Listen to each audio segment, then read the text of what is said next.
What's up?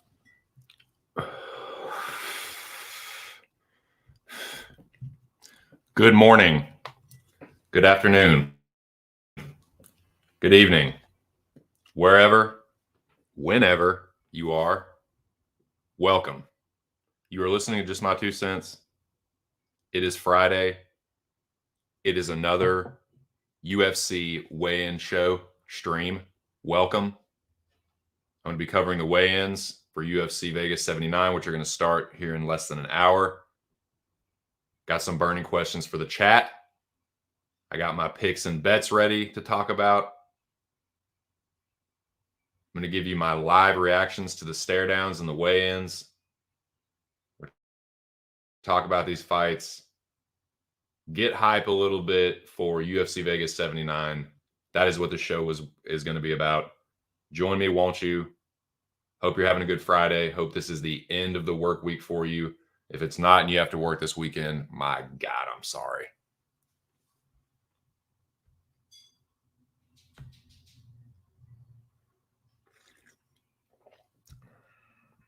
See what we got in here. Apologies, my computer's being pretty slow. There's a tropical storm bearing down on the eastern seaboard. It's not supposed to hit till the night, but the weather is starting to get a little inclement out there. It's a little windy, so apologies if there's audio issues. But anyways. What up, Zero Cheddar 2 to the game? What's going on, man? How are you? Happy Friday. War Ige. Let's fucking go, dude. 50K season, baby. Let's fucking go. Everyone's watching to see what you will do. Everybody is working for the weekend. Not for the likes of you. Definitely not now. Not covering the weigh-ins. Yeah, the Zhang Joyce weigh-ins are going on right now. I'm not going to fucking cover that. If you want to give people updates, you're more than welcome to. What's up, Lobby? How's your week been? Hope it's the weekend for you. You ready for these fights, man? You watching Muay Thai? I know a lot of the homies are watching Muay Thai right now. One championship. I could give a fuck. I just can't get up for Muay Thai, man. I just don't follow it closely enough. I'm not saying it's not cool. I'm not saying that the highlights and stuff aren't fun to watch. Sometimes there's a crazy knockout, but I just can't get up for it. Like Rod Tang versus Superlek is like the biggest fight in a long time in Muay Thai, and I just don't give much of a fuck. I've been trying to kind of like get up for it. Like, do I want to stream it? I'm like, nah, not really. I let the boys tell me what happens. I just don't care. But yeah, Joyce versus Zhang is going on tomorrow night. I'm assuming it's going to be a British card, so I have no idea when the fuck it's taking place. Lobby, you probably know that more than I do. I thought Joyce was going to knock his block off, but Zhang, hey man, he's 39. He lost a decision, I think, to Filip Hrgović, that Bosnian prospect. But he's old as dirt. I really don't know what's going to happen in this fight. I mean, you would probably favor him, right? But Joyce, like, I could see Joyce winning this one too. I don't know. I'm like, I have a slightly mildly more interest in Zhang versus Joyce than Rod Tang versus Superlek, but even then, it's just like whatever, bro. There's better boxing next weekend, but Lobby calling Zhang by KO, couldn't miss with a straight left last time. I know, man. And the way Joyce fights, he's just like, I mean, it's in his name, dude. He's a juggernaut. He just fucking presses forward and eats punches with his face. So, yeah, that's what I figure. That's what I figure. If they're smart, they'll have it on earlier. Like, why would you want to be going at the same time as Fiziev and Gamrot? So yeah, that makes sense. Which heavyweight has won an immediate rematch besides Lewis versus Rahman and AJ over Ruiz? Well, I mean, those are two good examples. I don't know. I mean, you would think Zhang would probably just fuck him up again, but I don't know, man. Like, I don't think, like, I don't know. I've never really been blown away by Joe Joyce. He's always kind of been a disappointing. I mean, they were talking about the dude as a prospect, and he's like in his mid-30s, and now he's like late 30s, and he's just never been what they've tried to make him into. And Zhang is like, he's pretty good. He's better than what I thought he was, but even still, he's like fucking 40. Like, he's gonna get his block knocked off eventually. I don't know, man. Yeah, I mean, I think Zhang is the rightful favorite. I think you should probably get it done, but it wouldn't really stun me if Joyce got it done.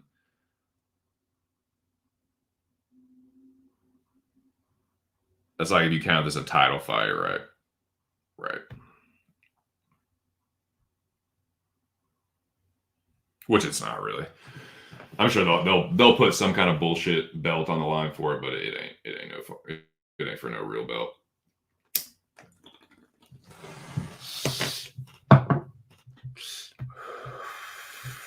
Oh shit.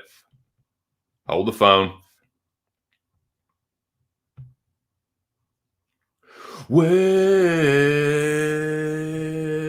it's the fucking big show. The big bass show today. What up, Playboy? What are you doing? Shout out to my dude, man. Big show. Shout out to the boys at Post Sports Radio. Now that the man is in the building, make sure and give him his flowers, man. Shout out to that dude right there. That's my homie, dude. Big show. He made this sick-ass overlay you're looking at right now, adding to the production quality of this channel. The man has been killing it on the internet for Pub Sports Radio and his platform. The dude is a kick-ass producer. I feel honored to now be a part of the MMA Locker Room Talk podcast. You can check it out on PSR. It's Pub Sports Radio's podcast. You can check it out on Spreaker, iHeartRadio, Spotify, anywhere you can listen to podcasts. But yeah, man, show has been killing it.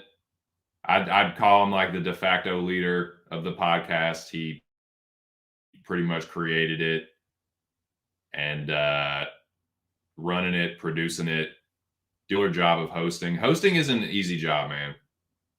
And the dude's just been knocking it out of the park. So want to give him his flowers, put the dude over. Shout out and salute to my dude, Big Show Picks. Check out the podcast on Thursday, dude. This past Thursday was another killer episode. So check it out. And a big old congrats on 1,000 downloads. Honored to be there, to be a part of that. Big shout out and congrats to Big Show, Mills, Billy, Nikki, T, Liam, anyone that's been on that podcast, been a part of it. Shout out to y'all. And a big shout out to Big Show Picks. He's been killing it. Just relentlessly tweeting or Xing or whatever the fuck you call it now. Just promoting the podcast, getting it out there, making sure people know about it. Just tirelessly, dude. And I'm sure it feels good to have a little a little validation on the hard work, dude. Hard work paying off. No one deserves it more than you. Shout out to you, my dude. That is like direct effort into results.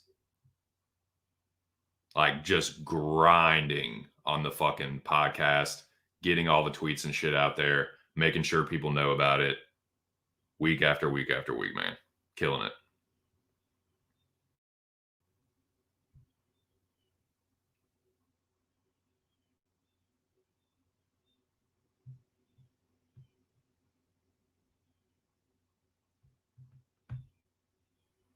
What up, homie Noah? He gets started. You fucking wish, dude.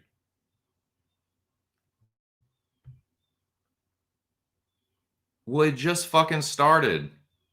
Golly. Sup? Right there. There you go. Straight from the horse's mouth. Hey, thank you, man. It's a lot of fun, dude. It's been a good time.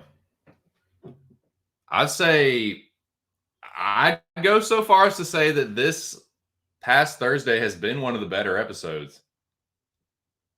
It wasn't even really that long either. It was like just under an hour. Thought it was really good. Good info. Good time. Good vibes. Sick cast. Yeah, man. So make sure y'all check that out, dude. Spreaker, Spotify, iHeartRadio. Killer podcast.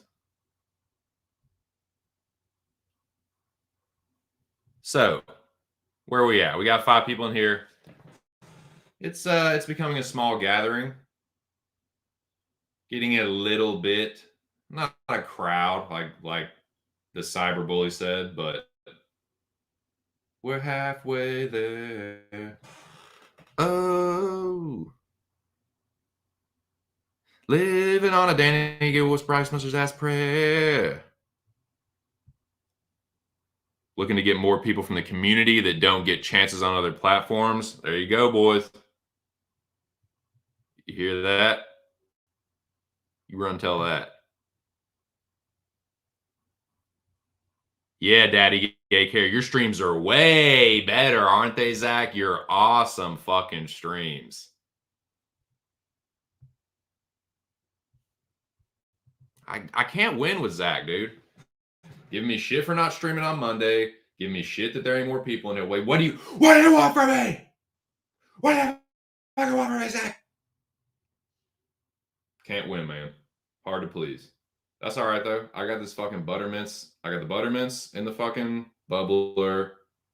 I got instant coffee in the 2023 Stanley Cup Champions Vegas night mug. It's Friday. We got fights coming up. We got weigh-ins coming up real soon. And I got burning questions for you smart Alex. Burning questions for you smart mouths.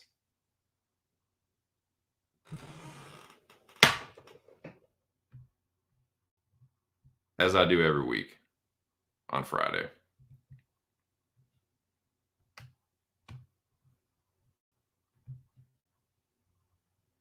This is UFC Vegas 79 coming up, boys. We're back in Vegas. We're back in the States. Well, we were back. Yeah, it was Vegas. It was Vegas last week, but yeah, well, I guess I'll go ahead and briefly, since we got a little time before we get into this week, since I didn't stream Monday, I'll give a brief recap of Noche just while we got a few minutes.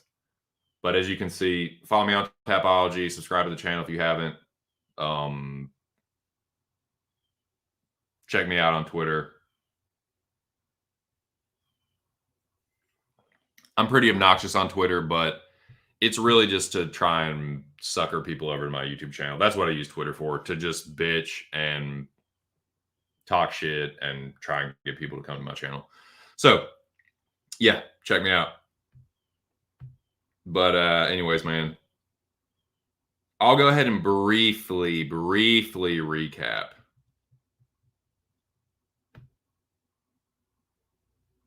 Like you would fucking go there if he did. No, I'm just kidding. You probably would. What's up, 06? Thoughts on Usman versus Collier? So, Usman versus Collier. I had Usman in like this hedge out parlay that I eventually cashed out. I cashed that shit out. I thought more about it. I'm like, what the fuck am I doing? Like, this is a pussy little cash out, hedge out parlay. Like, just fucking cash this thing out. And either don't bet or do it on something you feel better about. It just, I don't know, man. So I'm picking Usman. I think Usman wins. But there's no way I would straight bet the money line. Parlaying Usman, I guess. But I don't know, man. I just don't think very highly of Jay Collier. I just, like, I've always said this about Collier. This has been my take on him. He's a fat, out of shape, undisciplined 185er. If you look at Jay Collier when he fought at 185, he was shredded, dude. He was in shape. That is his weight class to me. Maybe you want to say 205, but he's just an undisciplined, lazy fucking middleweight. He's just a tub of shit at heavyweight, and I don't see much value in him. Yeah, he's a little bit faster, but he's also a tub. So he's like, when he starts to get tired, he doesn't have the power really that other heavyweights possess, not usually more than his opponents anyway. And he's just not used to carrying that weight and being athletic with it. So that his size and the shape he keeps himself in is just shows me that he doesn't give a fuck about the strength and conditioning. Now it looks like he's in a little bit. He looks to be in a little bit better shape for this fight, but I don't feel confident betting Collier. The homie Big Show likes Collier this week as a dog. I can see the Collier value this week because Usman to me is still pretty unproven, and like he's someone that can make mistakes too and is just kind of, he's sloppy. Usman's really sloppy. He's powerful, but he's a sloppy striker. He's kind of a sloppy wrestler. I don't know, man. I just pass. That's my thoughts, dude. That's a fucking real long way beating around the bush to get to just fucking pass. That's my 2 cents on that. You fucking suck, jerky boy. Matter of fact, Zach, you know what? You're getting timed out for that.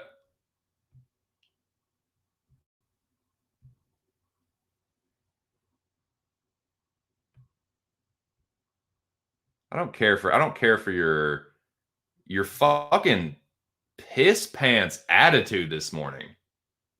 You're bitching about the number of people in here. You're talking about PSR sucks.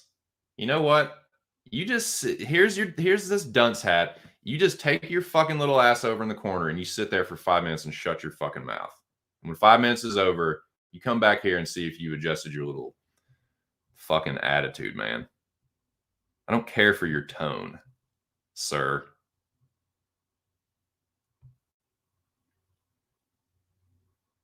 Recap. Jasmine can't strike for fucking shit. Like Noah and fucking me, and shout out to fucking Addicted to Combat Patrick. I think Patrick was on Tracy Cortez. Like, Jasmine striking fucking sucks. I was stunned at the number of people, some of whom I respect. So I'm not going to fucking name names, and I'm not going to name and shame or anything, but fuck, man. Dude, some of y'all sounded crazy talking about Jasmine striking this past week. Anyways, man. All right, so here's the brief recap. Noche UFC was a fucking living nightmare for yours truly. I got fucking reverse swept. I lost a unit. It was technically like 1.3. I'm gonna call it 1.5. I lost a unit and a half. Bets were terrible. Picks were okay. I went 7-3 in that bullshit draw. So whatever. Picks were fine, but bets sucked. Overall, my takeaways were Tracy Cortez looks to be the real deal.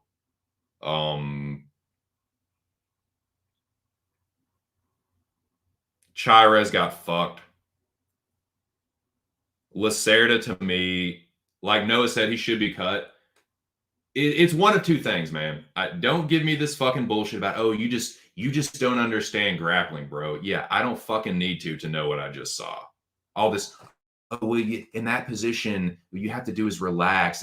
His fucking arm went limp, dude. That won't no fucking relaxing. That wasn't some fucking strategic little, well, he didn't realize he was doing it, but his instincts just like, shut the fuck up. He was either faking or he was going unconscious. It was either some Brazilian tap, gay fucking fake, like, let me, like, and to his credit, it fucking worked. Because that, I think that, like, it's one of those two things, though. So pick one. Either Lacerda was faking or he was starting to go unconscious. That's the only reason his arm went limp. He was bullshitting or he was going out. Period. You can see his knee start to buckle. I think the dude was fucking going unconscious. Chairez released the choke. Oh, and he's fine. You see that all the time. You see dudes that get choked out. Some of them come back instantly, and some of them it takes like 2 fucking minutes. The dude was going out. Chairez got fucked. Lacerda's a fucking jobber. Chute Boxe, looking a little bit top heavy. Not gonna lie. They got a couple prospects. They got DuBronx, and that's about it. I think it's a little bit of an overrated gym, to be honest with you. But anyways,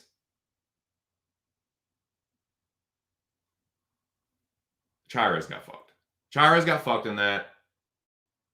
I thought Padilla got robbed. I thought Fernando Padilla won the fight. But it's like, if you can't put a fucking stamp on a Kyle Nelson fight, dude, it's like, I think if he probably gets another Kyle Nelson type opponent, he probably wins. But the dude, he just couldn't get out of first gear. He just did the same fucking thing for 15 minutes. I thought he won. I thought he won the first and the third rounds. He did more like damage to Kyle Nelson. He did more facial damage, busted his nose up, busted his eye up. I thought he won, but it wasn't that dominant. It was like way closer than it needed to be. And the fight was there for Padilla to win and just couldn't get out of first gear. So Yeah, disappointing performance for sure. Even though I thought he won, I was expecting him to get it done a lot more impressively. So yeah, a little bit of a letdown there. But I did think he got robbed. So that was fucking whack. And I thought Valentina got screwed too. I thought it was pretty clear that Valentina won 1, 3, and 4. Alexa Grasso literally had 2 fucking moments in that fight. Valentina was winning the second round too, as far as I remember. Maybe it was, I don't fucking remember. But I remember, like, Alexa Grasso, you have to give her the second round. She dropped Valentina. I'm just trying to remember who I had winning before that. I thought she was winning the second round. For some reason I recall that, but you have to give the second round to Grasso. She did the most damaging strike in that round, or it had the most significant moment, the most damaging moment. And then she didn't do shit really until fucking the 5th round when Valentina made that fucking grappling mistake again. And that was it. And I thought she won 1, 3, and 4. I feel like most of the community feels that way. The inexplicable 10-8 in round 5 is Valentina was absolutely winning round 5 until that bullshit. That's not enough. It's enough to give Alexa the round. That's fine. It's enough to give Grasso the round, but a 10-8, nah, that's not right. So I thought Valentina got screwed, but it is what it is. The merger is complete. UFC is now WWE. WWE is UFC. Just fucking get used to it. You're dealing with systems of power. You're dealing with shit that's beyond your control. The Nevada State Athletic Commission put out something where, oh, we're going to investigate this. Yeah, it's like the police policing themselves. You're not going to do fucking shit. That is for window dressing. That's for damage control. That's for people to make it appear that they are like, oh, we're gonna enforce some kind of oversight. You ain't doing jack fucking shit. I've said it before, and I'll say it again. This is all information that's very easy to look up. The Nevada State Athletic Commission, everyone that's on that commission is appointed by the governor. And the athletic commissioners and the athletic commission, that's who selects the judges for these fights. So you're talking about politics. You're talking about politics coupled with a legalized gambling racket. Good fucking luck affecting change there. Lots of luck to you. It ain't happening. You might as well just start playing the game and realize that it's a fucking game. And you ain't gonna fucking, like, you're not gonna beat that system. So, anyways, that's my thought on Noche UFC. It was a living nightmare. It was one of my worst betting cards of the year. Fucking sucked. Really dodgy decisions. And overall, just pretty fucking corny. But yeah, there you go. You can let everyone know of my great DK best ball advance. Oh my God. I was packing my puka bags late. God. You have a problem, dude. You have a best ball problem. I'm gonna stage an intervention for you. I'm gonna stage a best ball intervention for you, Lobby. Right here. Collier got that. He got fucking hot dog. Yeah, exactly, dude. He's got fucking Nathan's in him. He's got fucking. Hold on a second.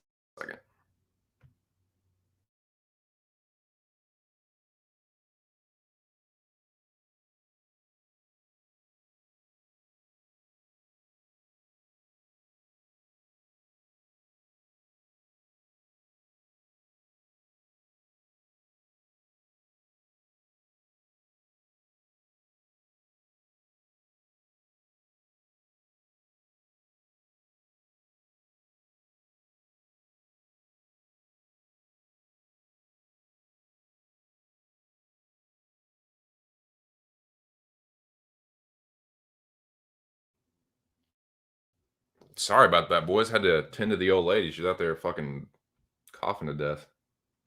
It's all good though. I like the guys going down in weight. You like fading the guys going down in weight. Collier is going to knock out Usman. You heard it. Hey, dude. Okay, well, now that he's in the building, I forgot about this. But now that you're all fucking listening, hey, just to let you all know, all you fucking hot shots, all you fucking big baller fucking gambling like capper professional gambling ass motherfuckers, take a wild fucking guess. I think he still is. Take a wild fucking guess who is currently reigning on high on fucking Bet MMA tips. Take a wild fucking guess.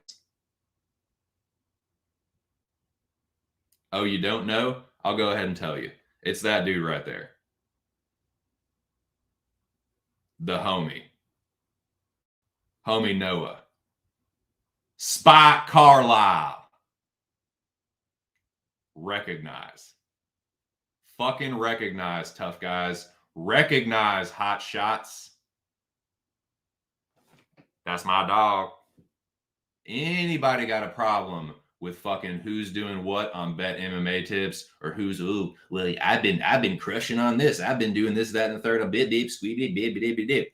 Don't give a fuck, really, because I know two of the barrages in the top 10. So you cannot fucking impress me on Bet. You cannot just be some dude on Twitter fucking trying to clout chase off your Bet MMA tips. It's just not going to work here. There's too much real clout in this little circle of ours. You fucking see what happens. You see the result and the fruits of the happening. What's up, Jesse? Happy Friday to you, Bo. What you doing? What up, Nick? Me favorite Western Aussie. Me favorite Australian. Getting international in this mug, dude. We got Australian here. Exactly, dude. His fucking arm went limp, man. So I think he was going out. But if he wasn't going out, then he was faking to get that bullshit. But no, bro. Oh, no, I was what the fuck? My fifth last in a row. And if he was doing that, I accept that possibility. That's fucking gay. And he should be fucking, I'm sorry. That should be a fucking submission victory. That's what he fucking gets. I called the anti-Eastern European bias by Vegas judges. That's why I was picking Grasso. Padilla punished for cruising to a... Hey, he was. He could have put a fucking stamp on that. It's like, it's Kyle Nelson, dude. Like, fucking march forward and put it... Can you... Like, it's like, dude, can you not fucking throw a straight 1-2? Put a fucking...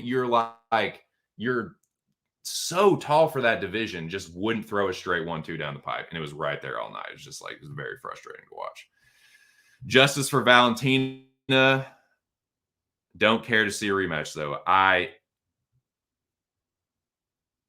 He was going unconscious, motherfucker. His knee started to buckle, then he released the choke, and then he was fine. You've seen that happen before, where dudes are like, go out, and then 2 seconds they're back. It's kind of like Michael Chiesa, Kevin Lee. Let Aaron run through Grasso and Noog. I think Aaron Blanchfield will fuck Alexa Grasso up. I think Aaron Blanchfield will grapple Alexa Grasso into, like, she will twist her up into a fucking pretzel and choke her out. She will smoke that fucking bitch on the ground. Yeah, dude, and see, that is what I think. That is exactly. The merger is complete. We are now, boys, this is the WWE era. There have been different eras. There's been Spike TV era. There's been the fucking Reebok era, been Conor McGregor, Anderson Silva era. We've had all those. We are now living in the WWE era. WWE gambling era. It's all about the entertainment and the money.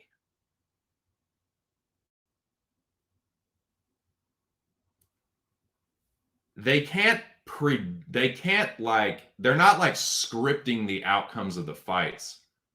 What I think they're doing is they're saying, okay, if one of these fights is close, it's going to this guy. They tell them ahead of time, look, if this one's close, this is who it will be in our best interest to have win this. That's what I think. Obviously, no way to prove that. I know I sound like tinfoil hat. I don't give a fuck. That's just what I think. That's just how I feel. Yeah, I agree. It's well established in boxing. It's like that's boxing's like hold my fucking beer, bro. But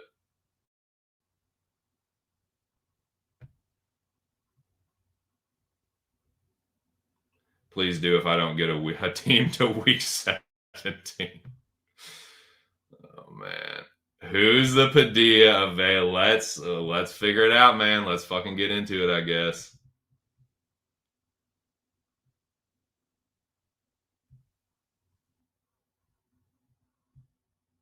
Jackie.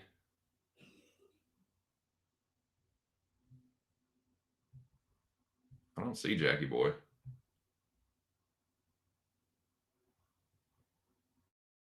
Okay. Okay. Well, y'all just want to get timed out today, don't you? Y'all just want to get fucking put in timeout.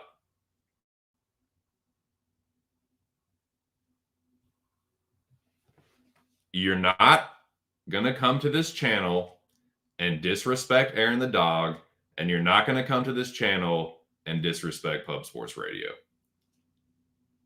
How many fucking times do I have to say this?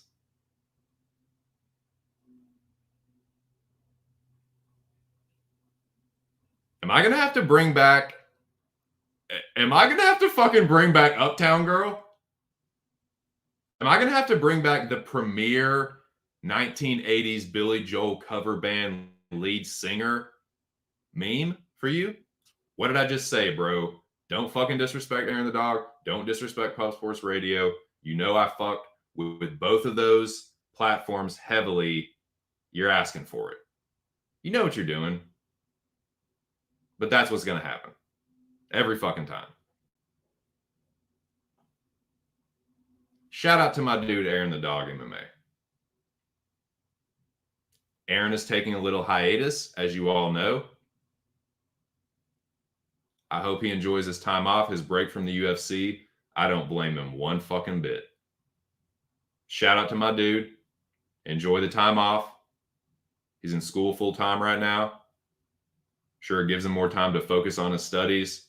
But shout out to my homie, Aaron the Dog MMA. Subscribe to his channel if you're not already. I'm sure he'll be back at some point. Don't you worry, Zachary.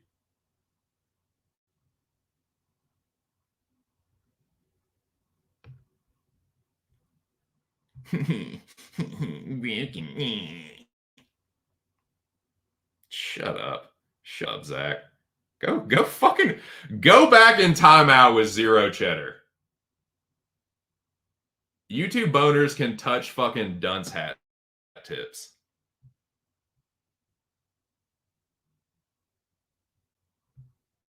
He was. I'm pretty fucking sure, dude. I know it can confirm that himself. You can hear it from the man himself. But yeah, if Spike Carlisle is up there, that's Noah. Yeah.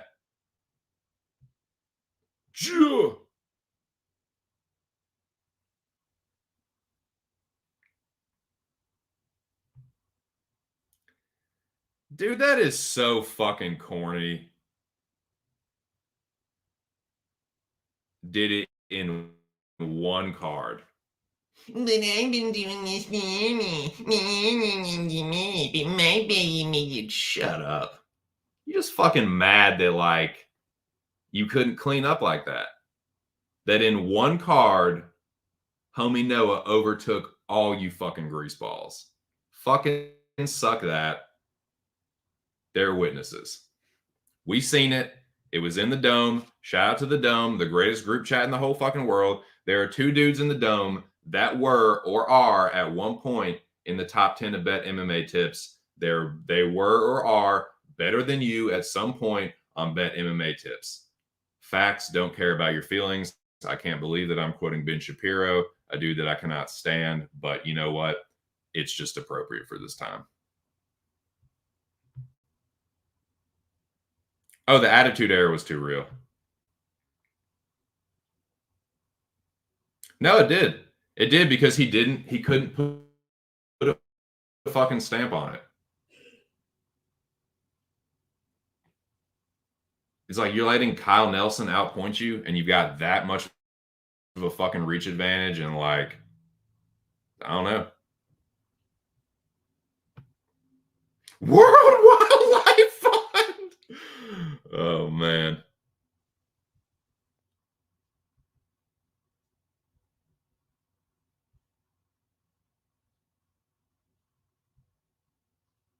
Only real way to script would be through nobody watches the clock nor track clock speed. Do we ever really know? Yeah. He is I think he's going back and he's getting his MBA, I think. And I'm pretty sure he said this on stream, so it's not like anything that I can't really talk about, I don't believe. He wants to open up a dispensary, I'm pretty sure. But he has to get you have to get like licensing and all these kind of certifications and stuff. So I think he's getting his MBA to make all that easier and to be able to just kind of like expedite that process. I'm pretty sure. Don't quote me on that. You can ask Aaron to be certain. But yeah. Now I be on the lookout, boys, because I mentioned this to Aaron backstage. And Nick, now that you're here, I'm glad that you're here because I want to bounce this off you and maybe anybody else. So with Aaron kind of being just like fuck the UFC for right now, both he and I are like we like movies, movie buffs, whatever. So I'm considering maybe doing like a movie stream next Wednesday or the Wednesday after that or something. I'm gonna run it by Aaron, but I've been thinking about that. I haven't done a TC's Entertainment Center. I haven't done like a movie content stream in a while, so I'm kind of thinking about that, man. I'm kind of thinking about maybe hollering at Aaron, maybe bringing him on this channel if he wants to. Just thinking out loud, man. Just kind of brainstorming, but be on the lookout for that, man. Don't be surprised if in the next like week or two, whatever, you see some content like that. But yeah, man, shout out to my dude Aaron the dog. So Brian hey, he could be. I'm speaking to Aaron the dog, man, and I know that would just tickle him to death. Hey, dude, we were there. We lived through it. We all bore witness to the fucking Spike Carlisle era. We seen you atop the mountain. Yeah, dude. He was there, man. If but for a second. It's kind of like Everest, dude. You can't stay up there too long, man. You are when you get to a point that high, I've never been there before, but I've just heard. You get to a point that high, you get above a certain level, and you're on a timer.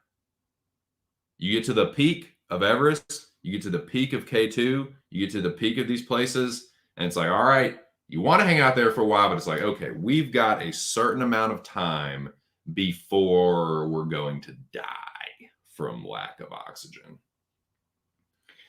Jack it's the honeybee magic. I don't know how he's been able to stay up there for so long, but Jack has other forces, magical forces that kind of, I guess, give him a barrier or something. My point is, like, you can only stay up at the top for so long. but he was there. And there were witnesses. That's what I'm saying.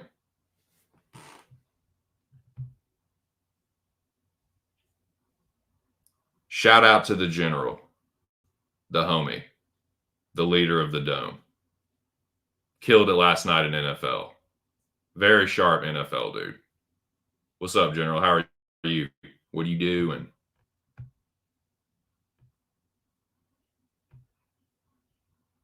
looking forward to the TC Entertainment breakdown of Mr. In Between. Yeah, dude. Yeah, I did promise you I'd do that. I will do that at some point. I got to get Aaron to watch it, though. No, you don't. Oh, my God. No, you don't need the NBA. They're not like, you have to have an NBA. No, the NBA will help to get these certifications and the licensing.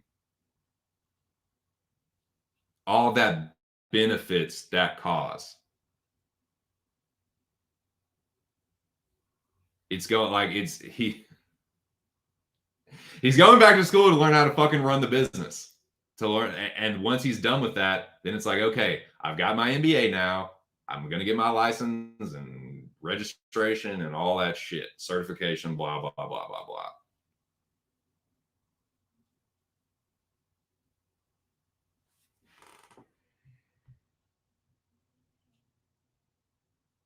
MMA Illuminati attacked me. Luckily, they didn't attack my family. I know they'd have been fucking dirt McGurk if they had.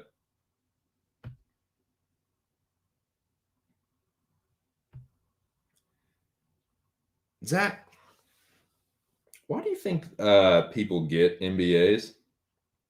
Why do you think people go to school for business and get business degrees? Like, what aren't you? This is like very A to B. This is very straightforward. The man, he already knows how to like run a successful business. He's been doing that, but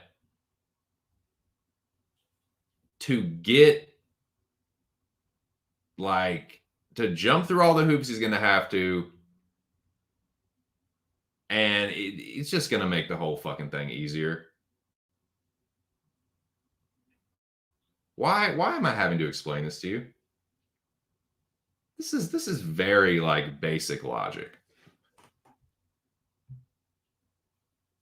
I'm surprised how many vape stores there are around. Yeah, there's a lot of them, man. They're blowing up. Not in the slightest. Not in the slightest, man. But yeah. Yeah. Very fucking funny. Very fucking funny, wise guy. You're a fucking funny guy. Yeah. Anyways, though, you guys want to fucking smoke some weed and fucking talk some UFC Vegas 79. Let's wrap fucking Noche UFC up. That nightmare is over. It's done with. Shout out to my dude Aaron the Dog MMA. Enjoy your time off, homie. Shout out to the boys at PSR. Shout out to Big Show Picks for fucking grinding and getting the fucking podcast to over 1,000 downloads. Shout out, salute to you. Very happy to see your hard work pay off. That fucking rules. Check out that podcast. That was Thursday. This is Friday. The weigh-ins are starting they're starting in 11 fucking minutes. I got some burning questions for you, smarty pantses, that I would love to hear your burning predictions on. I've already gotten a couple from Noah. He said, who did he say about the knockout? Yep.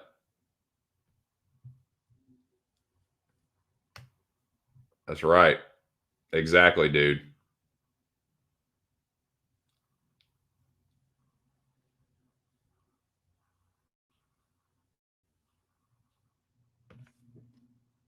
It's like, yeah, Aaron is a sharp dude that's college educated. He knows how to run a small business.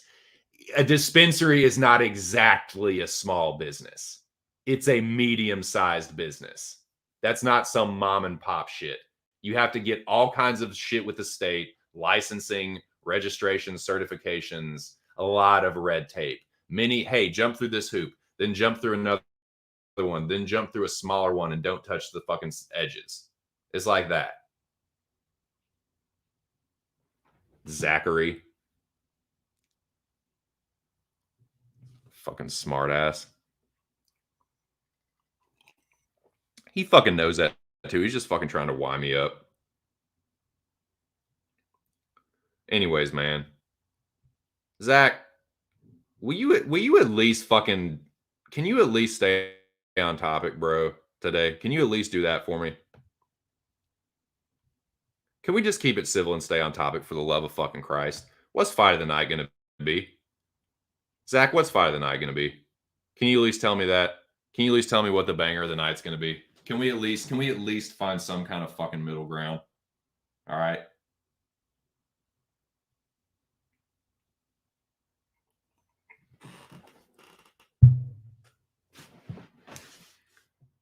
God damn it.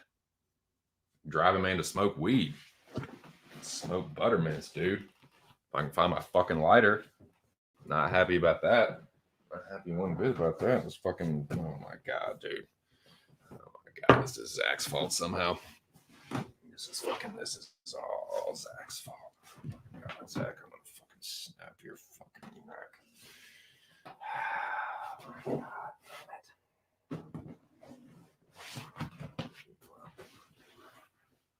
That's not gonna work. That's just not gonna work. Here we go. There we go. Zach, you got lucky, dude. About to time you out again. What's fight of the night gonna be though, boys? Let's hear it. What's gonna be the banger?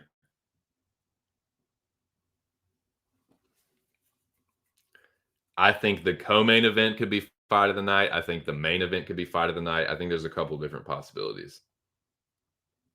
I think there's a couple few. I wouldn't even be surprised if it was something like Mizuki Hannah Goldie. I don't think that's going to be fight of the night. I think it's going to be more like performance, but like sometimes those low level fights end up being bangers. Like probably not fight of the night, but I wouldn't be surprised if one of those lower level fights actually delivered. But entertainment value, I'm going to say, yeah, co-main or main event for fight of the night for me.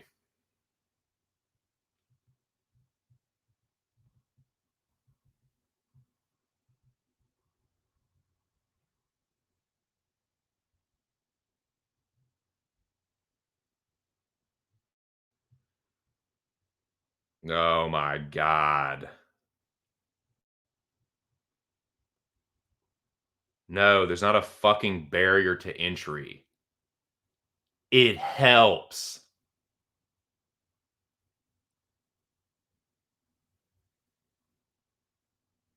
Having a master's in business administration is conducive to running a fucking business. Duh. I'll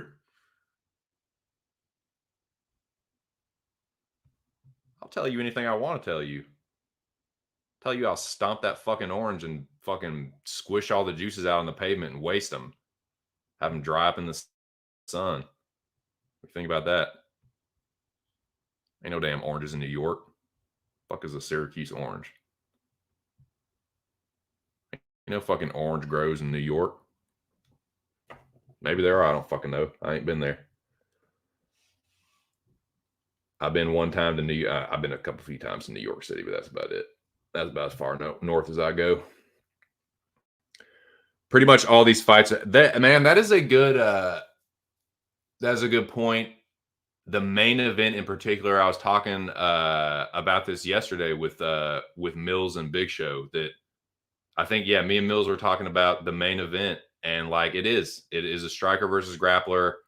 Both of these dudes, like Fiziev and Gamrot, their opponent possesses their like weakness as their strength. Like Fiziev's striking is going to be Gamrot's weakness in this fight. Gamrot's wrestling is going to be Fiziev's potential weakness. That's not a bad shout either, Nick Alexander. That's a pretty fucking good shout, too. I think that could potentially be fight of the night. That one, I think, is going to be performance. I don't see that going 3 rounds. Someone is going to get put down, I think, brutally, and I think relatively early. But that's a really good shout, Nick. Yeah, I agree. I agree. Yep, I'll agree with that. Yep, there we go. Common ground. That's a good shout. That's a real good shout. Fight of the night.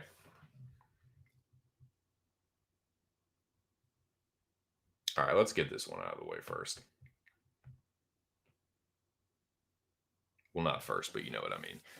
What's going to put us all to sleep? What's just going to be the fucking womp womp? This fight sucks.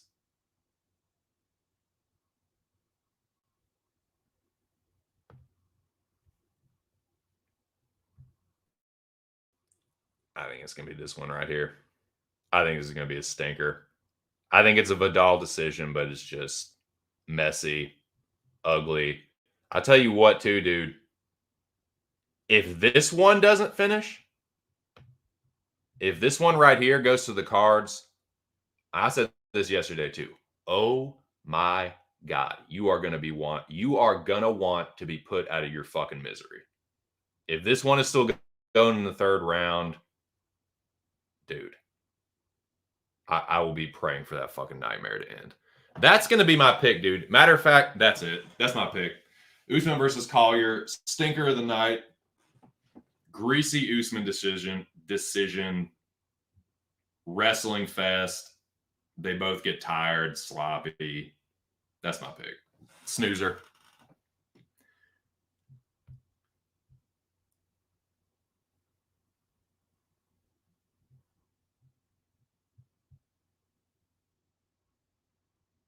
He's going to have to, man. If he tries to be a tough guy, Charles is going to knock him out.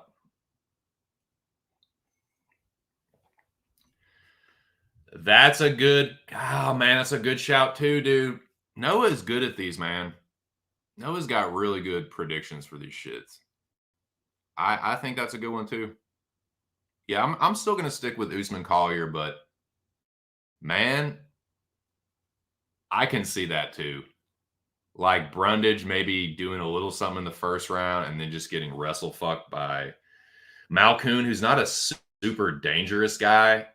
I think Brundage will just play off his back and Malkoun will just lay on him. So I could see that being a snoozer too. Yeah, let's fucking go, General. Yep. Usman path to victory is a lay and pray with 15 significant strikes, but Collier going to great. One of the chick fights, I think Rendon versus Vidal could be a fucking terrible start out of the gate. We'll see though. All right, well, these weigh-ins are about to start.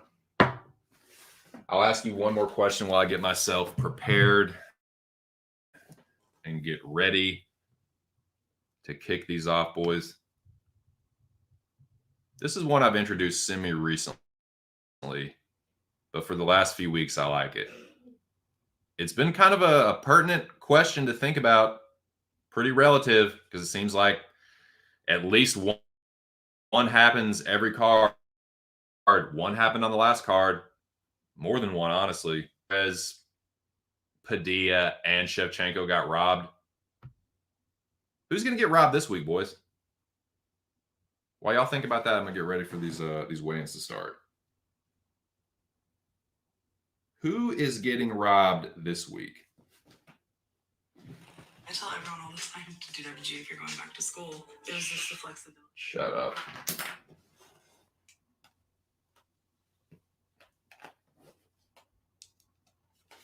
You shut your mouth, whore.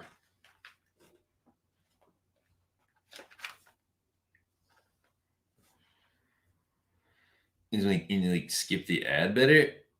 Like, it's just like a weird into my life, this product that I'm shilling for it.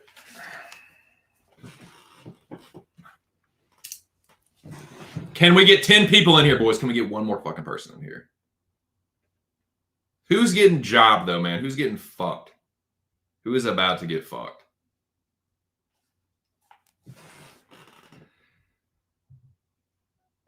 If past his prologue,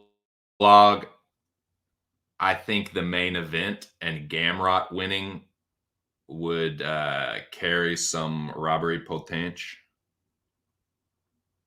I think Gamrot has gotten away with a couple that he should not have.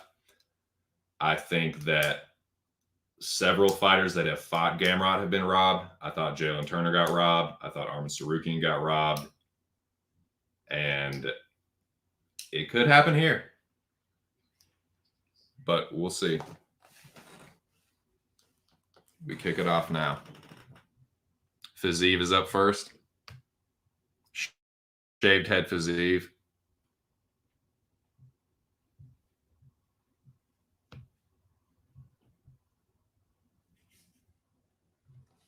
See what he looks like. Fizzy Fizz. He looks pretty good.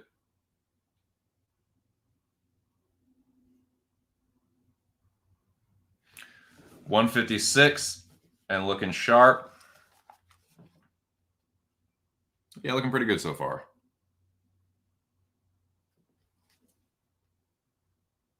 And Gamrot bringing up the rear. I like that. Like that, don't we, boys? Main event fighters on the scale first. Get rehydrated first.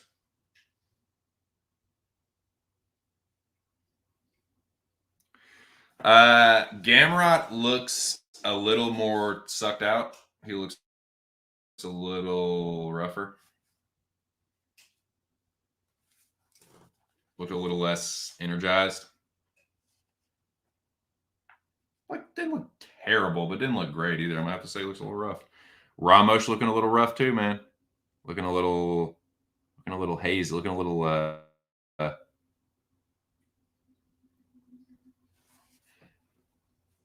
26, looking a little rough.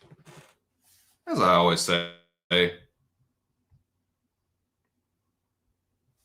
don't do it. Don't fucking do it, man. This is just for hype. This is just for entertainment, man. Get pumped about the fights. The weigh-ins are going on. Might as well talk about them. But I've already made my picks and bets. How these dudes look on the scale, it ain't gonna make shit. It ain't gonna make a bit of difference. 134. She looks okay. I'm just gonna leave her in neutral. Like, she doesn't look bad. Got Goldie coming up next. When this little break happens, I will yikes.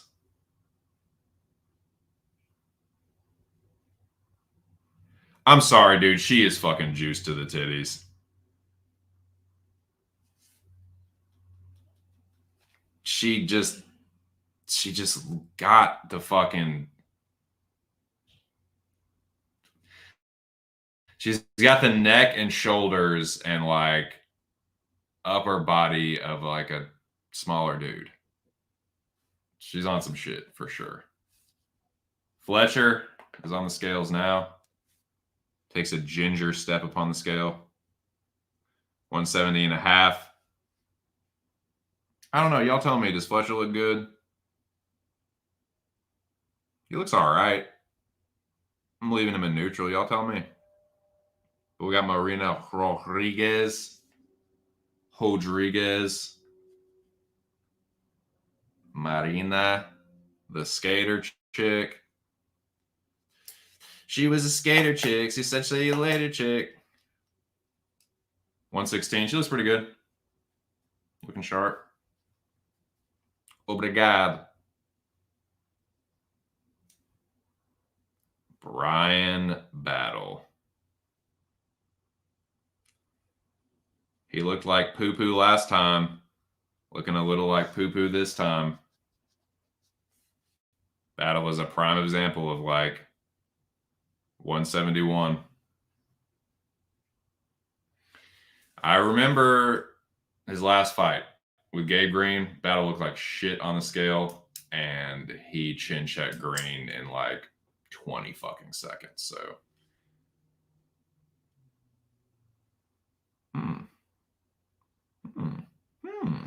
we have here? Rendon.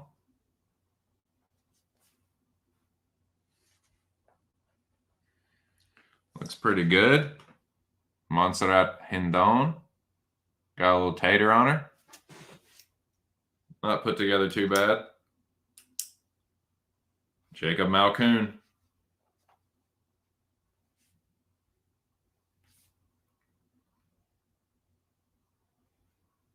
Malkoun never looks like never just blows you away with his physique, but I mean, he looks healthy. Has he missed weight before? Am I imagining that? He looks pretty good though. Has Malkoun never missed weight before? Or am I just fucking making that up? I don't fucking know, man. Here we go, Karate Hottie. Never been too tough to look at.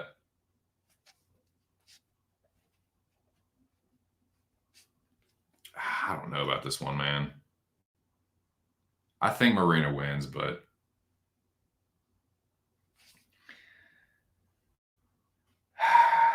I think Michelle should be the underdog, but I would not line her as that big of an underdog. I think Michelle is like a plus 175 to plus 200, not like plus 325 or whatever she is. I think that's a little wide, but fucking pass, boys. Andre Fialho has the chin of a 60-year-old boxer in a like 29, 30-something-year-old's body. 171. He looks good, though. Pass. He got knocked out like 89 days ago. All right, Noah. Here's your bow. Here's your homie, Bryce. Cabot's finest. Bryce looking rough, dude. He don't even know which way to go. He's thinking about his fruit trees.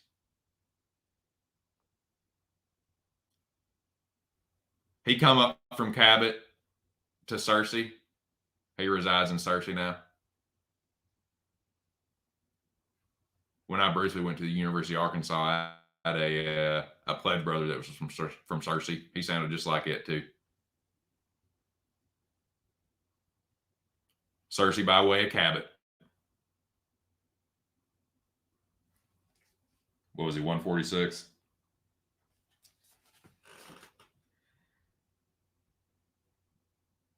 Searcy, I need your help.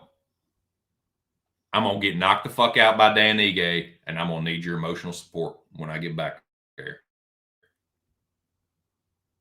She's destroyed my fruit trees. She's destroyed my life. And I was probably liking it until about 2 months ago.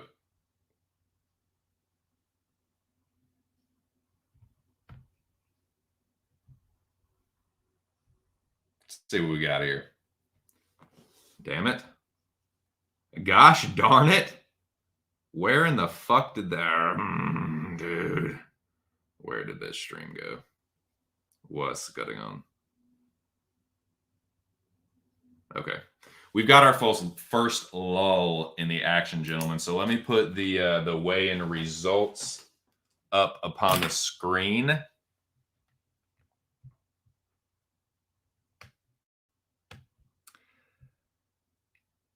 What's up, Robin Day? Well, I kind of want to tell you, but I think you'll probably leave. So I don't know. No, say. Nah, man. Let me put up the what's up, though. I hope you're doing good. Yeah, this is my weigh-in show.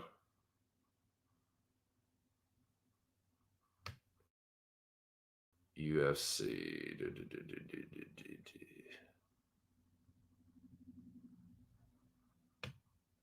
Here we go. Edit. Fizzy. Fizzy Fizz. I can't type. Fiziev, 156 pounds. Mateusz Gamrot, also 156 pounds. A lot of people hitting the limit. I don't blame them. Why wouldn't you? Ramos, 146. I mean, I understand with title fights you don't want to risk it, but like, why would you? I never get the guys that come in. They're like, it's a featherweight fight, and they're like 144 or like 143.5, and they like flex, but they just look awful. It's like, why'd you do that to yourself? I don't know. Tamires Vidal, 134. Now she's like doesn't have to cut weight that much. She's just like walks around at that weight. So she's a little bit different. That's kind of like Kevin Holland at middleweight. It's like he just shows up and he is that. Goldie, 115 and a half.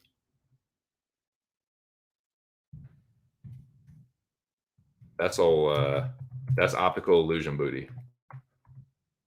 Anna Goldie has the classic I don't have an ass, but I take all the fucking photos at an angle and arch my back and push my fucking back leg back so it makes it look like I have a fucking ass.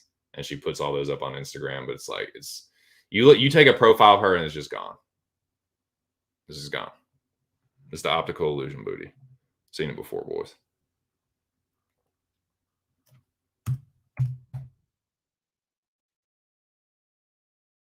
You can't fool a true female ass cheek connoisseur. Former female ass cheek connoisseur. Fletcher, 170. Rodriguez,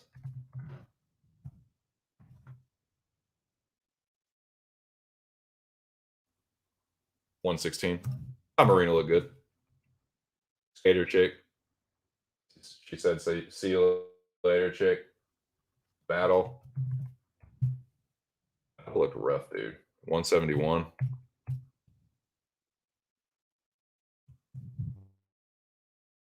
Rendon. Pinhall. 135. Malcoon was 186. Now the Malcoon line is getting a little wide too. Malcoon is like minus 670. It's getting out of control. It's getting a little out of control. The dude ain't that fucking good. I'm not betting what's his fuck? I'm not betting Brundage. I still think Malcoon wins, but like that line is just that's too much, man. So I have a bet on Malcoon. He's in a parlay, but that money line, nah. I'll show you what I'm talking about. But yeah, Malcoon was 186. He looked pretty good. Have not seen Cody Brundage. Still waiting on Cody Brundage. Michelle Waterson Gomez.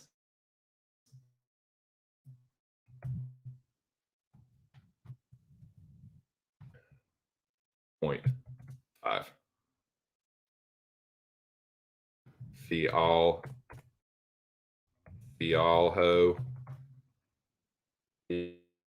Fialu.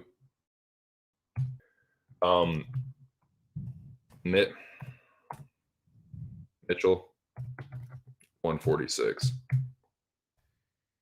That's all we got so far, boys. These are your official UFC Vegas 79 weigh-in results as they have transpired in the order that the fighters have weighed in.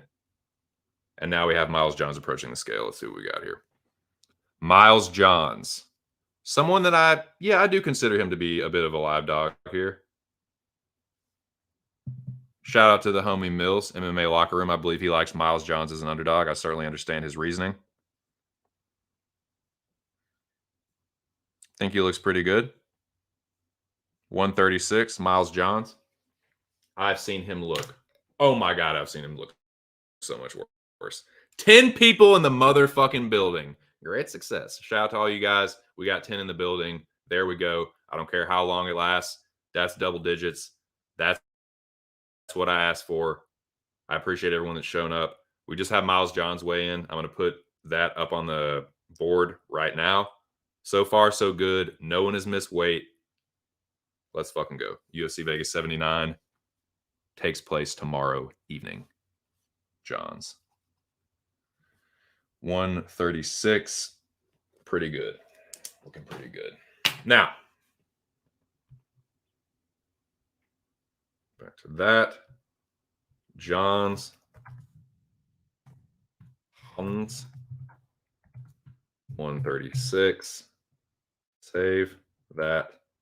Okay, this is who I think looks good and who looks bad. Doesn't really make a difference, but this is just, I just watched them. I'm going to tell you what I just saw.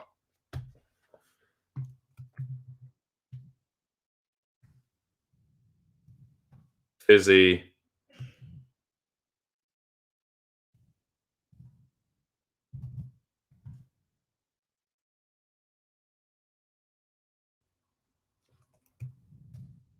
And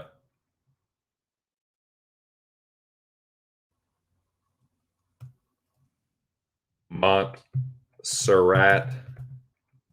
Montserrat is a wild name, dude.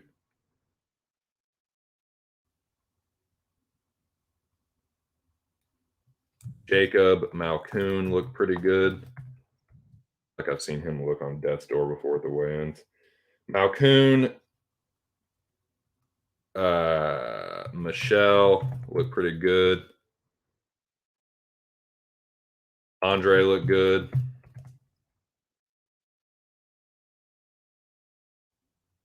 Thought Miles looked good. And I am doing the wrong one. You fucking nitwit 2 cents.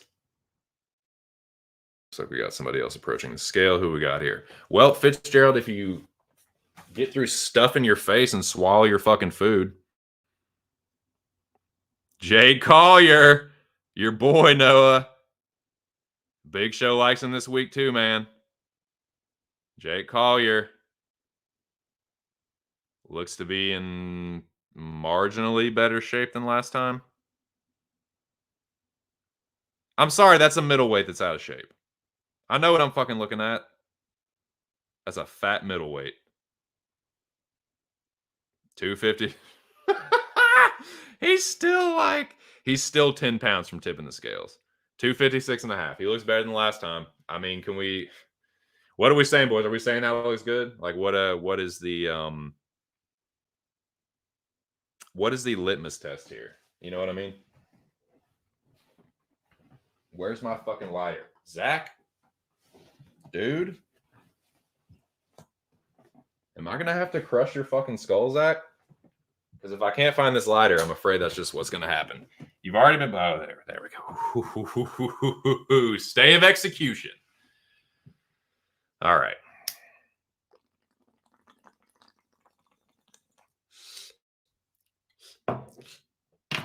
Buttermints to nice up my head. Dan Ige to nice up the stream.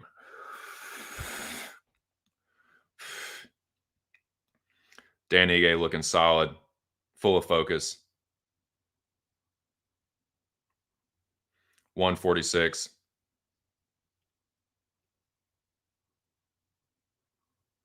Consummate professional. 146, no problemo. Ige 146.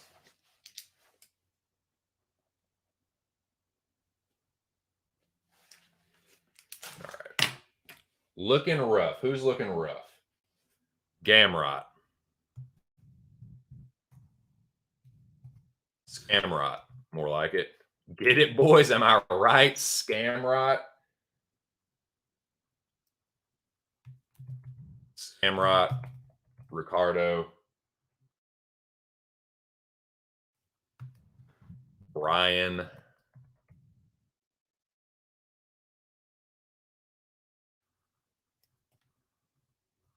Price.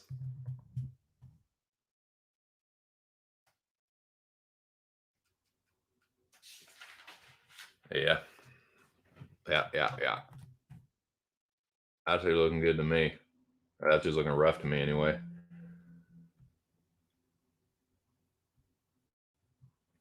And let's see. Let me also update the results. Gents,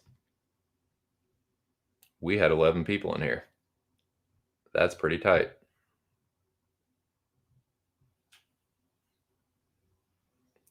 A little sketchy, I think, for these fighters. Edit. Some people will put Fletcher looking rough. Some people will have. I mean, I thought Goldie looked pretty good. Some people will say Ige's looking rough. Dan just looks like that all the time. He just kind of has a sharp kind of face. And he always kind of has that kind of like mean mug, far off look. That's kind of how Ige looks all the time. Some people, oh, he looks rough though. He looks strained. That's how Ige always looks. But yeah, that's what we got so far. Johns and Ige 146. I thought Ige looked better than Bryce. Put it like that.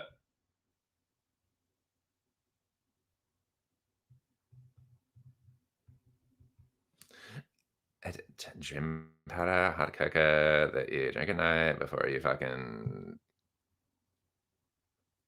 you suck your own butt juice. All right, here we go. Looking sharp. Who's looking sharp? I'll tell you. Tell you who I think. God, that is a strong cup of instant coffee. I made that way too strong. Fizzy. Fizzy looking good. Anna. I left Fletcher and Gold. Well, I mean, I'll say Hannah looks good. Fletcher, I left in neutral. I just couldn't really tell.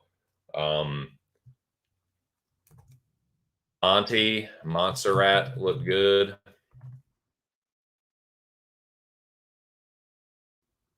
Where am I at?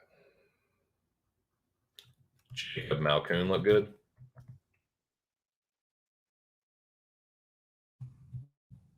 Karate Hottie.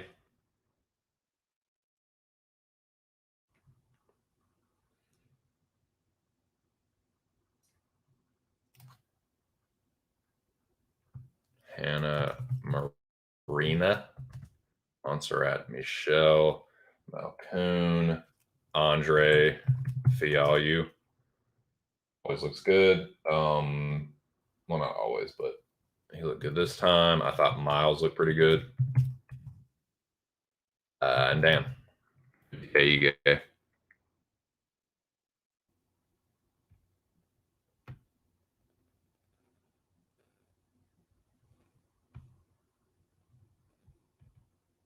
So that's looking a little bit rough to me. This is who I think is looking good, looking fit, healthy, ready to rock.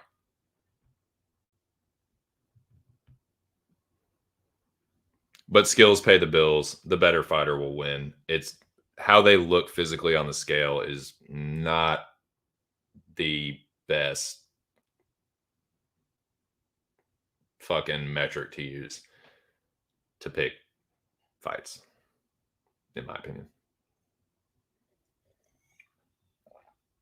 At least half of these guys are going to lose. All right, Dirty Bird. He's a man. He's 40. Actually, he's 39. Brother, I get that feeling. The last fucking glimpse of your 30s. 171. I mean, what do you say about Means? He looks like that every fucking time. Does it look good? No. Does it look bad? No. Is it Tim Means? Yes. It looks like Tim Means, man. Like, what do you want me to say? Can I put him in sharp? No. Can I put him in rough? No. He looks like that every fucking time. And sometimes he wins and sometimes he loses. He's just Tim Means, man. He's just a damn dirty bird. What do you want me to do with it? Neutral. He's a man. He's 40. Fuck you want me to do?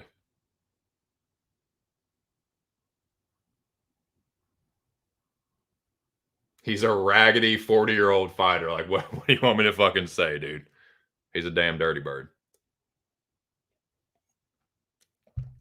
He's a tough. You want to talk about grizzled? That's what I would say about Tim Means, just grizzled. That's the best descriptive adjective for him.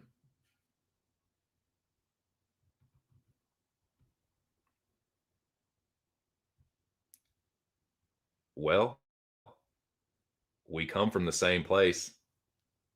I've been hearing that kind of accent my whole fucking life. My dad and my uncle sound fucking redneck as shit. So, yeah. So that's the regional accent there. All right, Cody Brundage, what do we got here? What do we fucking got here? 185. Brundage really doesn't look that bad. He looks fine. He looks good. I'll say Brundage looks good. 185. Cody Brundage, Lou's best friend. Shout out to Lou Betcha. Shout out to MMA Engine. Brundage, 185 and sharp. All right, got some comments. That's fine. I understand.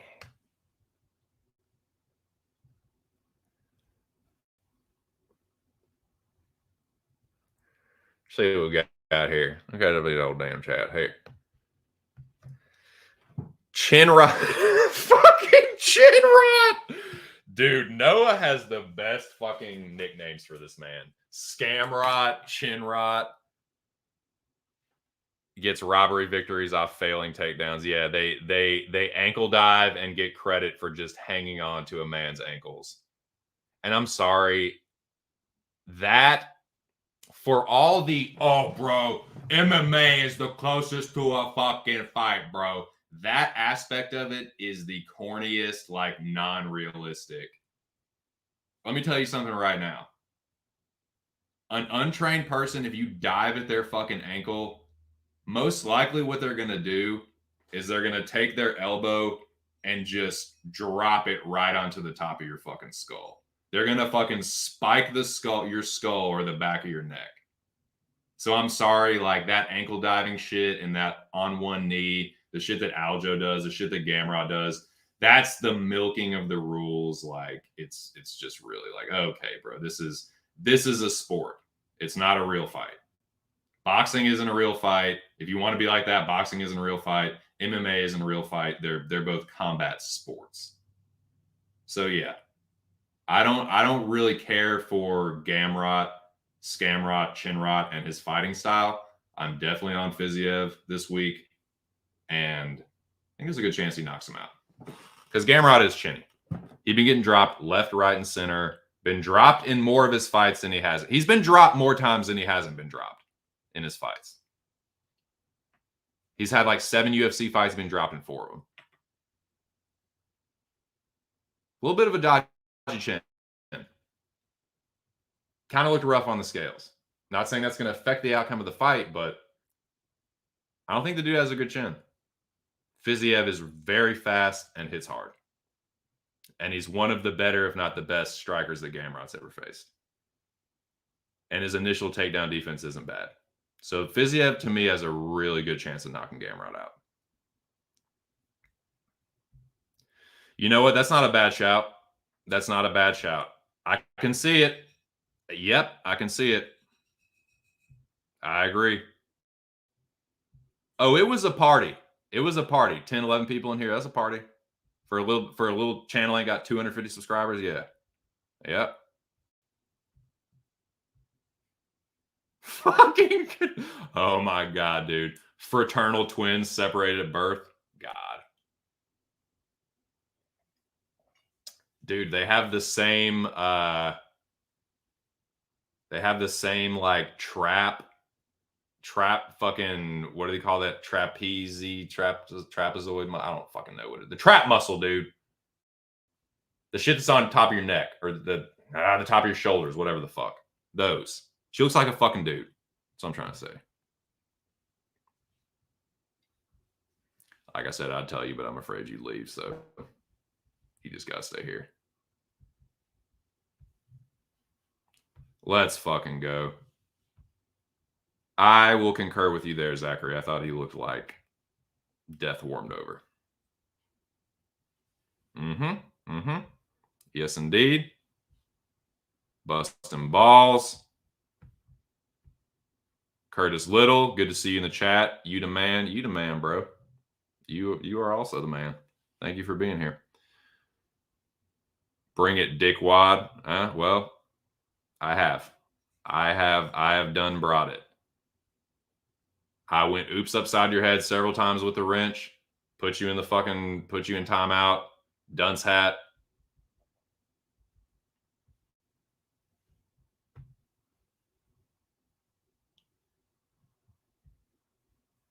Zach says AJ looked good. It was Bryce talking about retirement after his beatdown, right? Yeah, he was. How was he a fighter? Dirty bird. All right, so you like Means KO? Somebody's getting KO'd in that fight. Someone's getting finished in that fight.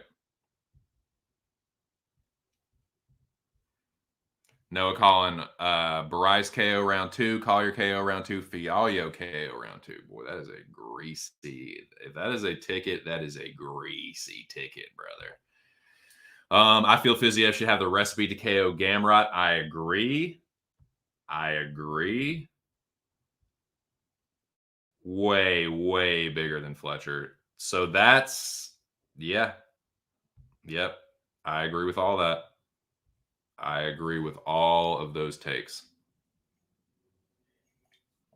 So we're an hour and a half in. We have gotten through. Let's see what we got. 2, 4, 6, 8, 10, 12, 14, 16 fighters have weighed in. So that's about 8 fights. 7 or 8 fights that are confirmed or halfway that's confirmed.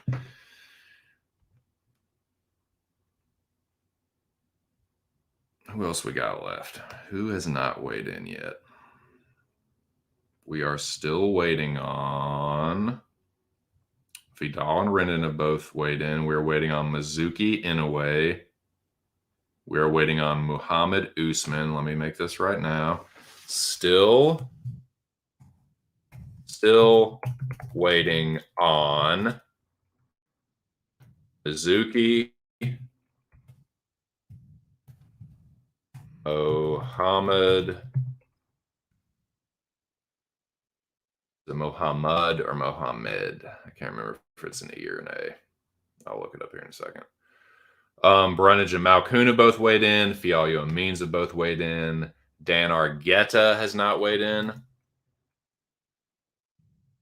Argueta.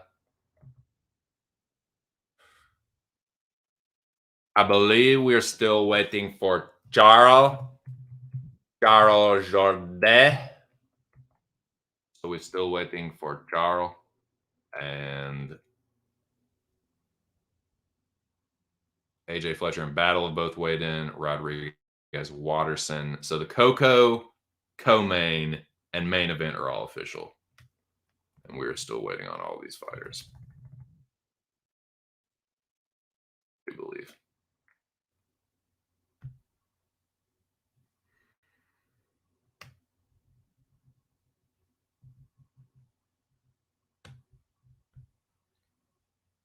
Boom.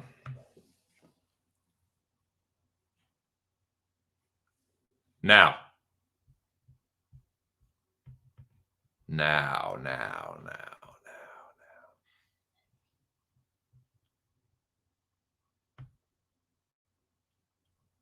I still got a few more burning questions. And then it's time to get greasy. Then we're going to get fucking greasy. We're going to talk bets, picks, get down to the nitty gritty. But I still got a few more questions for you boners. All right. While we're waiting, we done talked about Fire of the Night. We done talked about what the damn fucking weak ass snoozer is going to be. We done talked about robbery potential. Let's start getting into greasy kind of talk. Who is the L word for you boys this week? Who is your most confident? I don't care how much of a favorite this dude is, he is not going to lose, or she. Who is that this week for you guys? Which fighter that is lined as the favorite is not going to lose? Who? You tell me. You look me right in that fucking sweet ass avatar, accented by that pimp tight overlay. You look me right in that avatar and you tell me who your L word is this week.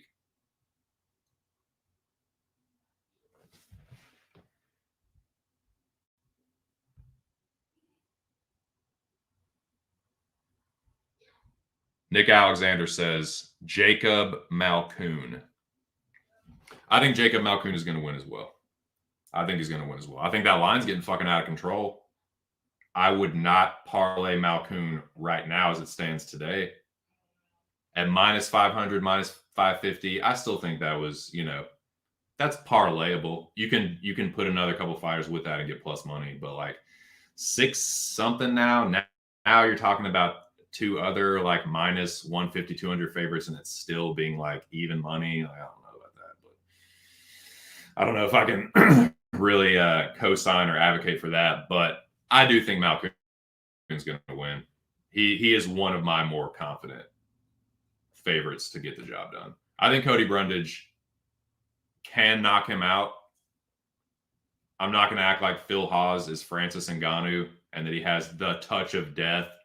He looked like he had the touch of death with Malkoun. I don't think Jacob necessarily has the best chin that has ever been formed. Like, I don't think his fucking mandible is the strongest thing that's ever been. I could see Brundage chin checking him in probably the first round, but that's it. I think after that, Malkoun's wrestling and Brundage kind of being a bit of a quitter / not making the best in-fight decisions. Malkoun is way more consistent at going to the wrestling when he needs to. I think it's going to happen here. Cody's going to jump Gilly at least twice, leading to Malkoun being on top. He's a wet blanket. He likes to lay and pray. Matt returns. He likes to get his opponent up against the cage, sink the fucking hook in, try and reach around, grab the wrist, punch with the other hand, and rinse and repeat. I think it's going to be a Malkoun decision. But yeah, I agree with you. I think Malkoun is pretty solid L word. Dan Argueta, nice. I am picking Argueta to win, but I do think Miles Johns is live.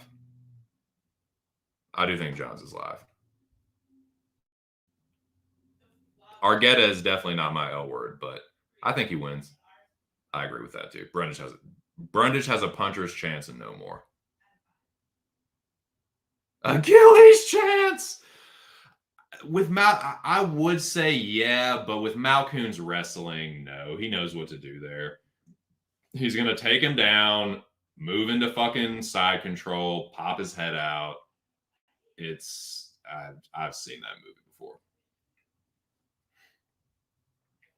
On the feet, Cody hits harder.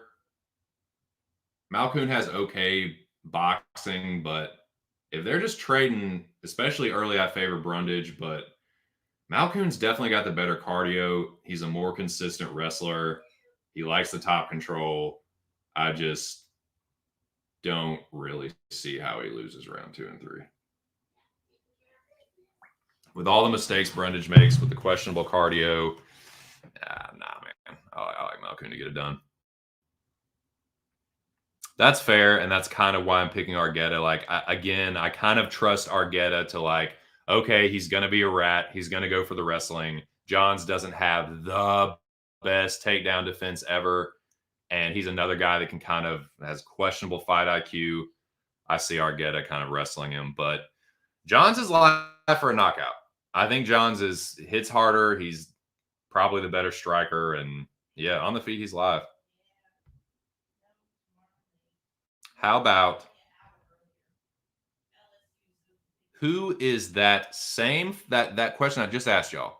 Most confident favorite. Who is that same fighter but lined as an underdog? Who is y'all's parlay buster? Who is y'all's dog of the night? I can tell you my most confident favorite, and I know it kind of sounds crazy, is Fiziev. I think this is where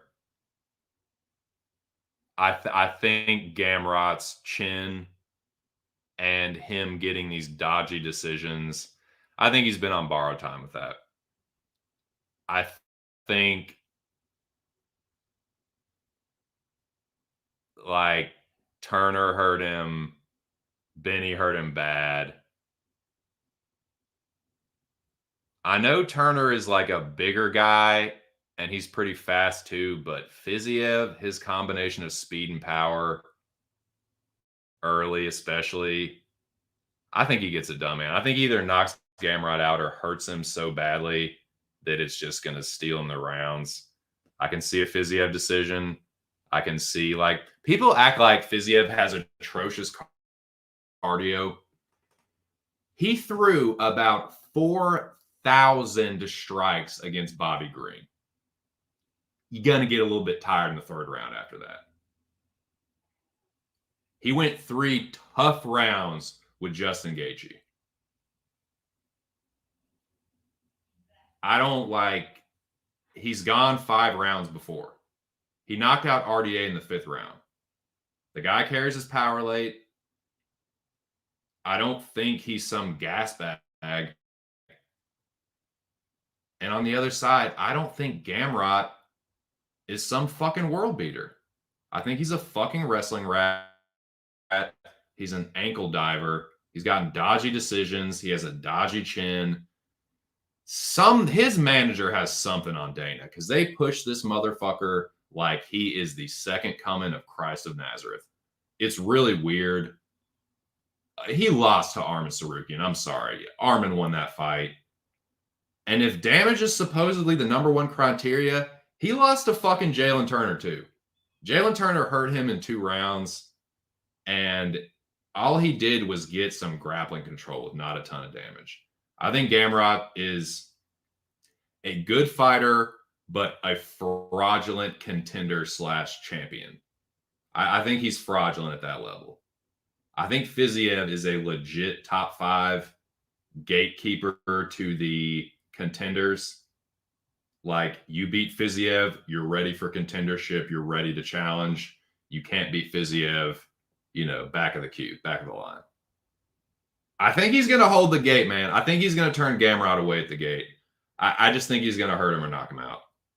I don't know. That's the L word for me. I know it kind of sounds crazy considering how like many robberies Gamrot gets and how close he tends to fight, but the way the guy's been getting hurt, you getting hurt by these other guys, Fiziev going to hurt you too, for real.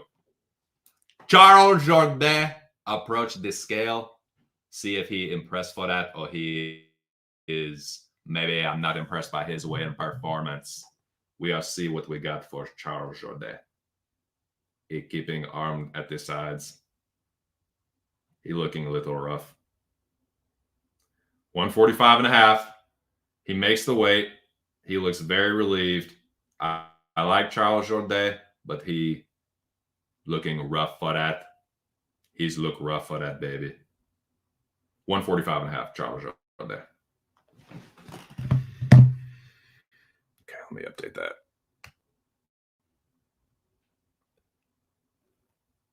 But yeah, who's y'all's most confident favorite? Who's y'all's most confident dog? Let's hear it. Let's get some shots, boys. Let's call those shots. George Herman Ruth, Sultans of SWAT, Colossuses of Clout, Kings of Crash, Great Bambinos, you. Let's get them predictions, boys. What you got? What kind of hot takes you got for your old bud TC today? You know I'll put you over too. You fucking make a crazy prediction and it comes true, I will shout you out on Monday. Hey, I'm on the fucking basic plan now. I don't have any streaming hour restrictions, none of that.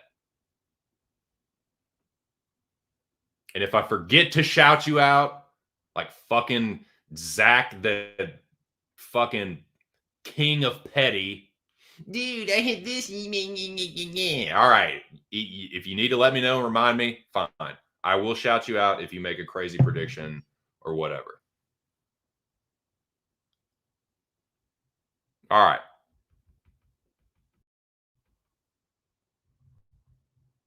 Update. 145 and a half, Charles Jardin.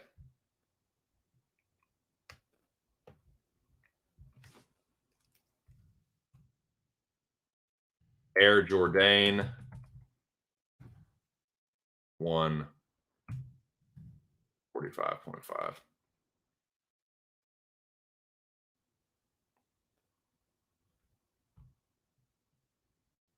Bada bing, bada boom. Rough. Bryce.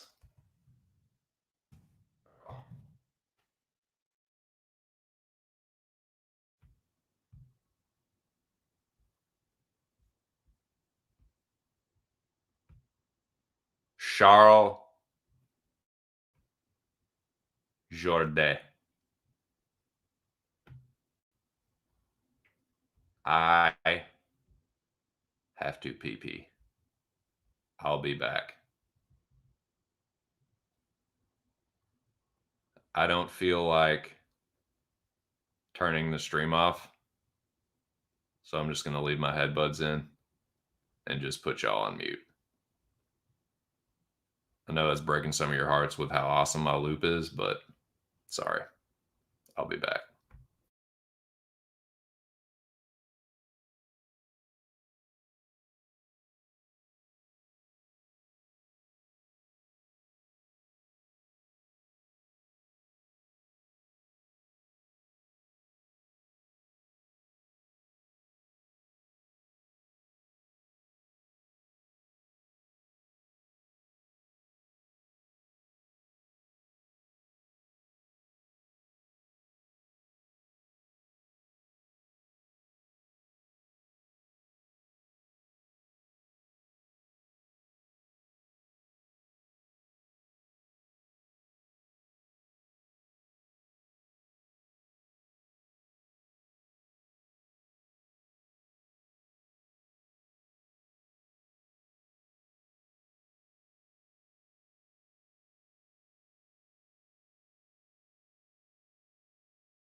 What's up, Busters?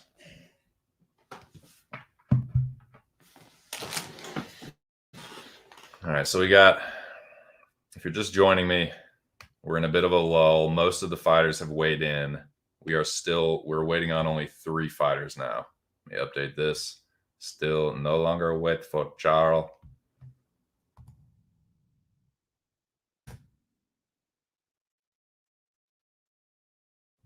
Save. Show.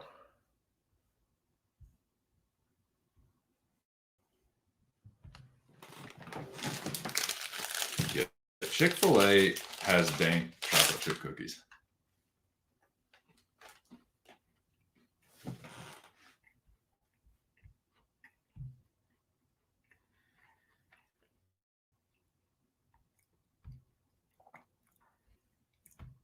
What up?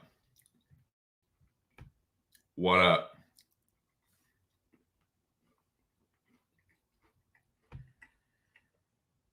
Yeah, you mad because he fucking he would have clowned you last time he was in here. You mad because he was hitting you with sick burns, bro. What's up, Daniel? What up, Chucky? What are y'all doing? He is, dude. Can't strike worth the fuck. Wonky ass grappler. Wonky ass, sloppy ass grappler.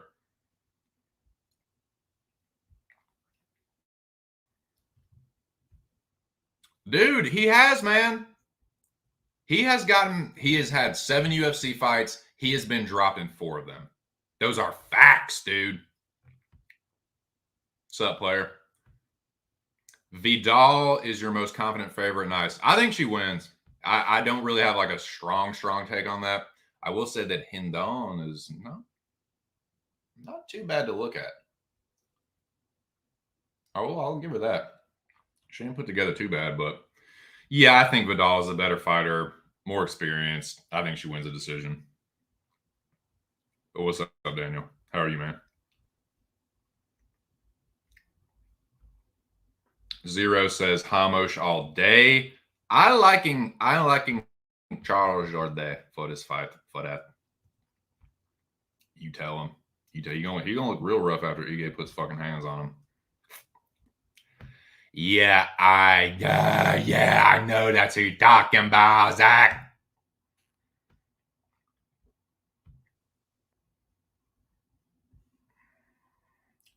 All right, so we're still waiting on these barrages. I'm gonna scarf the rest of this dank Chick-fil-A chocolate chip cookie, and then we'll get greasy, boys. We'll get real fucking greasy. We'll get down to the nitty gritty. I'll tell you what I got for my bets and my picks. I'd love to hear what y'all's favorite bets and picks and stuff are. Call your shots. I'll put you over Monday if they hit.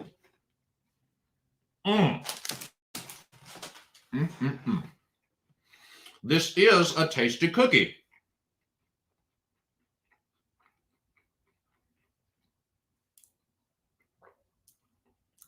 Let me guess.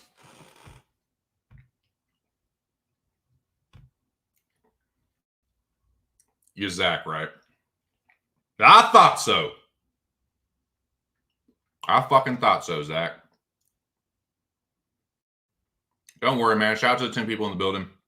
As soon as I get done eating this delicious cookie, I'm gonna smoke some more buttermints, and then we'll get greasy. Back in action. Back to fucking pwn you in the chat, Zach. You peasant. Mo Juiceman gonna duck the fade. Great. Goo-ray day in the morning. Yeah, anybody got any I know we haven't had this question in a while, but anybody gonna miss weight? That was usually the first questions I ask. Is anybody gonna miss weight? Who's gonna be first and last of the scale? Is anyone gonna pull out? Is anyone gonna pull out and bust a nut on that bitch's stomach? No, I'm just playing. For real though, do we think anybody's gonna pull out?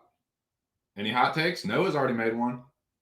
Anybody gonna duck the fade? Anybody gonna miss the weight and try and duck the fade? See if their opponent will duck the fade for them? I don't know, man. Y'all tell me.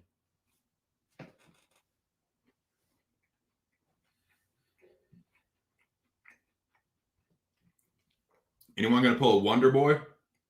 Where their opponent misses weight, but the fight could still go on, but they're like, nah.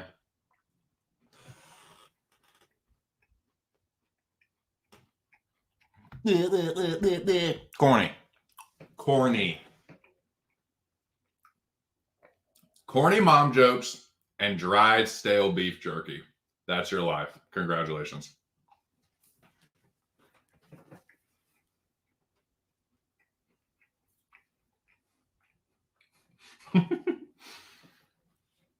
Zach, picturing you and my mom looking at you and trying not to laugh, just like laugh in your face. It's making me laugh. I know, man. He ducked the fucking smoke. He ducked that Damali door smoke. Michelle Pereira was going to whoop his fucking ass. He knew it too. He's like, fuck.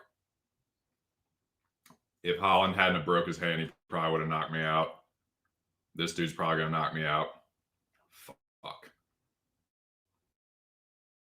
I'm not going to. It's not for a title. If I lose this, I'm not going to get a title shot. I don't know what he thinks about getting a title shot anyway. Like, Wonder Boy, much respect to you. You're one of the best representatives of Karate-Do. As a fellow karateka, I do have respect for that. But, dude, you are never, and I mean ever, going to be champion. I'm sorry. Your best shot was Woodley. You almost had it. I thought you won the first one. I don't know, man. Close fights. That was your chance. And that was Woodley. It ain't 2016 anymore, 2015. The ship has sailed, man. Welterweight is in a new era, and he ain't. He's barely still a part of it. Which I know sounds crazy. He's like, oh, dude, look at what he did to Holland. Yeah, like.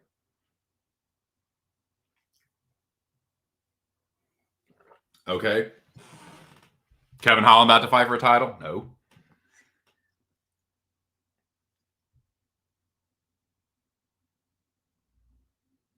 I like it. I respect Wonder Boy and his ability as a fighter, but this whole like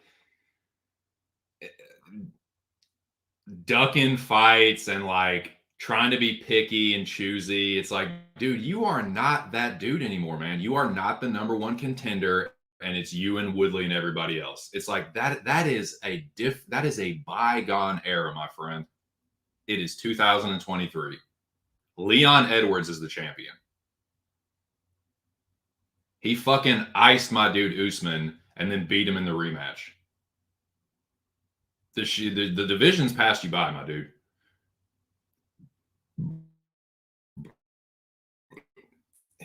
Wonder Boy's already shown if you're a good grappler, you're going to get him down and probably win the grappling exchanges.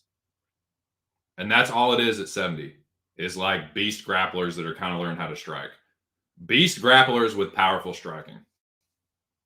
Not favorable to Stephen Wonderboy Thompson. In other words, he's not going to be able to cherry pick his way to a title shot. He can win. Like, I'm sorry, the dude's been kind of relegated to an action fighter now. Fun fights against strikers. He'll win a majority of them, but none of them are really going to rocket him to fucking number one contendership. And that's okay. But all the ducking of the fights and stuff is like, dude, that is a bad look, man. That is like the shit that MMA fans bitch about boxing for. He's just not in that position anymore. Anyway, sorry to go off on a Wonder Boy tangent there, but I just thought I'd talk about that. Mizuki Inoue approaches the scale next, boys. Let's see what we got here. Okay, she doesn't look too bad. Doesn't look incredibly drained or anything. 115.5. Yeah, I think this is one of those. She just took her sweet ass time and was like, okay, weigh-ins are about to, stare downs are about to happen soon. Let me just saunter my sweet little behind up there. She looks fine. She looks peppy, happy, doesn't look drained. 115.5. Rock and roll. Update that. And I don't know why I still have the intermission up. We're no longer in intermission. Well, Noah, your prediction is still live. Is Usman going to duck the smoke? Or will Usman be one of the classic heavyweights that takes, like Mizuki, like heavyweights that take their sweet ass time? Like, okay, the stare downs are going to be at 2. It's a fight night, so the stare downs happen at the end of the official weigh-ins. Take my time. I know I'm on weight. Eat, chill. Take a fucking cruise down the strip with the top down. I don't know. It's fall in Vegas. Weather's probably nice. Who knows? We'll see. Those are the 2 fighters still left to weigh in, though. Mizuki weighs 115, and the one Hife, Noue.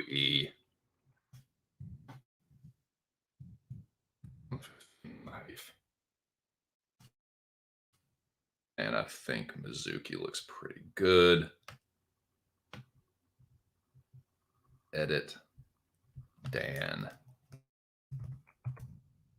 Mizuki. I think she probably hammer smashes Hannah Goldie. I actually think she gets her first TKO with GMP. I think she's a better grappler. I think she's going to end up on top of her and just be smashing this. All right, I see Muhammad Usman. We have a Muhammad Usman sighting, boys.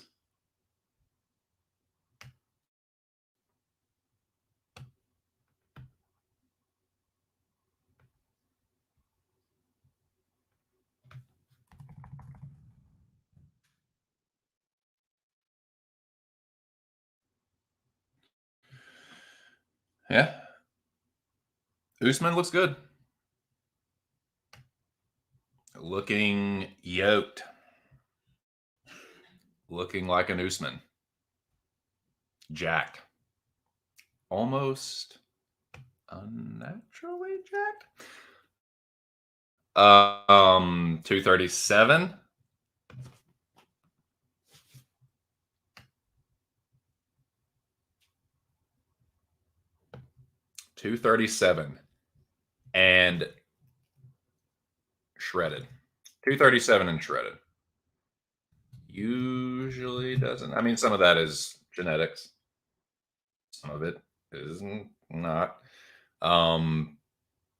But you can't deny it looks like a brick shithouse.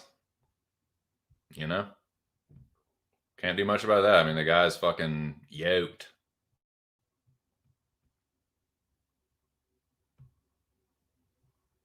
And let me update this. Usman.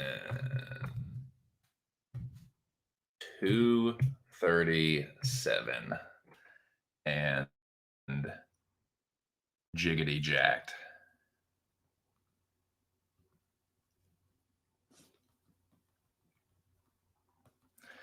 So boys and girls and everything in betweens is, we are waiting on but one fighter.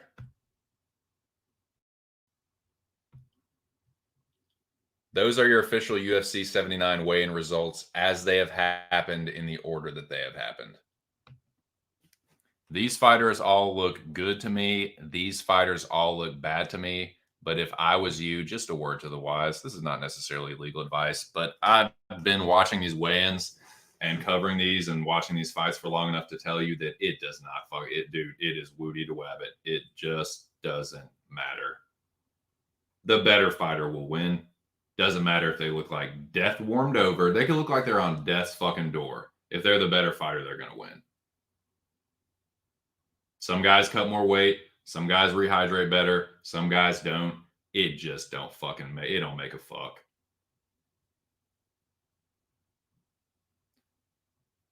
I see Adonises fall every weekend, and dudes that look like they're about to fucking die end up whooping ass in the cage.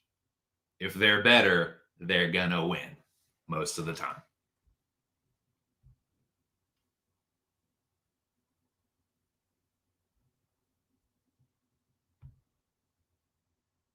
I got my drink and my two-step. Oh, word. Had to cut the extra, says Zachariah. The general is on fire. Remember when Aspen Ladd looked like she was going to die and they let her fight? That was insane. Where she was literally like passing out, like shaking and like basically like falling out. Yeah, hell, just let her go. If they want to fight, let them fight. Jesus Christ. Okay. Whatever you say, bros. Yeah, fighter safety. Okay. The almighty dollar is called the almighty dollar for a reason. It rules all. Cash rules everything around you. Dollar bill, y'all. If you want to know the truth, if you want to know what's really going on, follow the money. You might not like where it leads you, but if you want to know what's going on and who's in charge of what and why they're doing what they're doing, why is this happening? Why is that happening? Why is this person, this fucked up thing is happening? Why did you follow the money?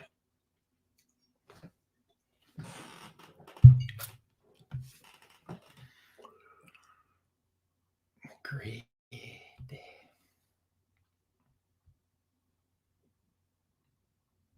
All right, boys. Are y'all fucking ready? Are y'all fucking ready for this shit? 6 Brages, 7 Brages chilling in the chat. Are y'all ready to get greasy for real, dude? Stop playing with me, boys. Are y'all ready to get fucking greasy, dude?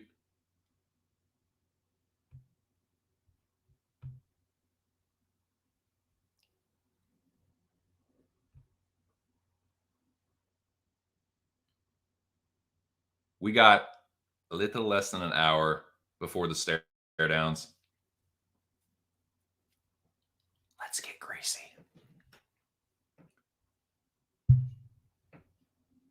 The juice is loose. Peace to the grease.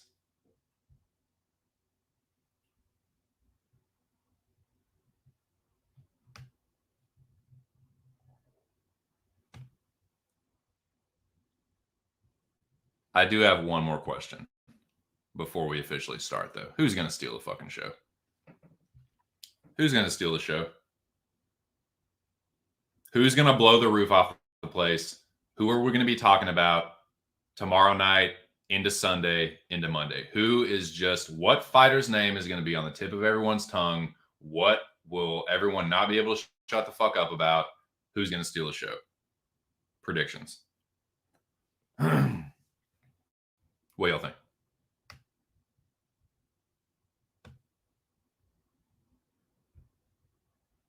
That's the last burning question I have before we get greasy in this motherfucker.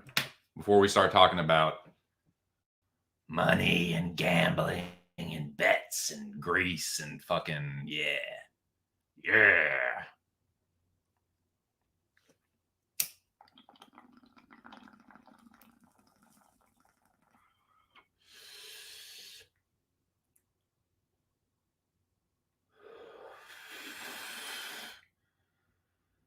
Blaze up the chalice.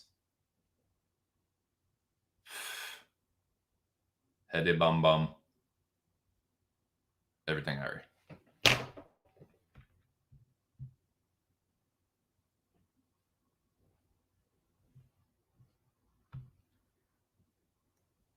Calling a shot. Zach Johnson, I am hoping so too. I think it depends.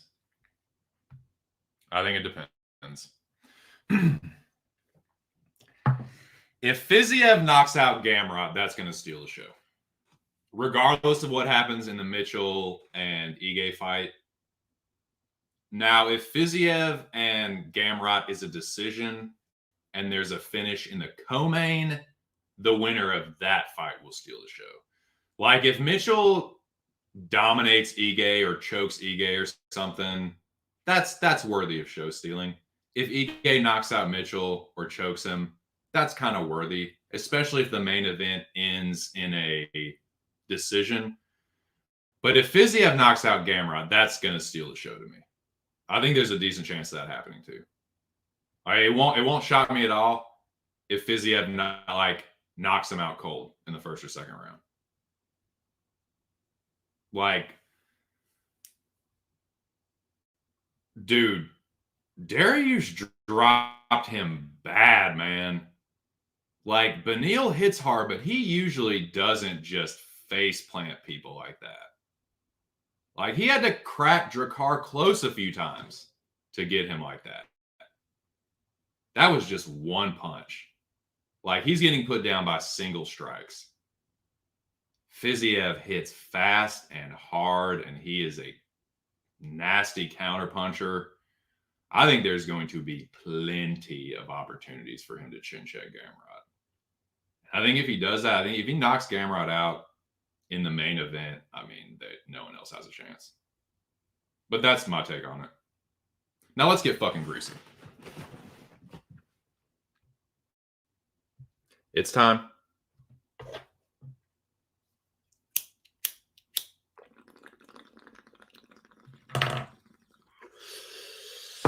Grab something to repack this bolt. Little poker.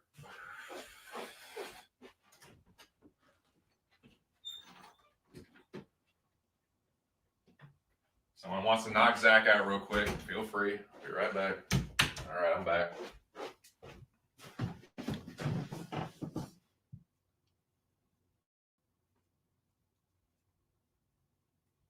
Yeah, it's like he made Dariush look like he had people thinking that Beneil Dariush could beat Charles Oliveira. What a scam rot ass motherfucker, dude. What a chin rot, dude.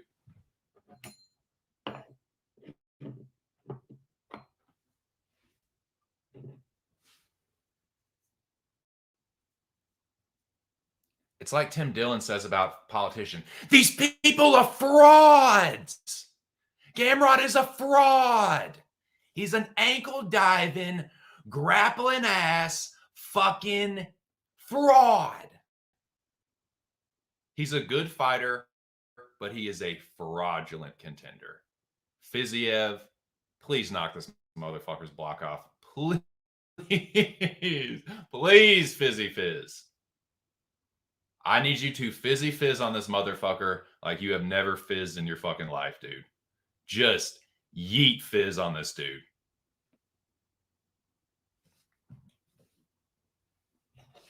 Uppercut, rear left hook, something, man. Please shadow realm the son of a bitch. His chin has been on borrowed time for so long. Please. Fuck.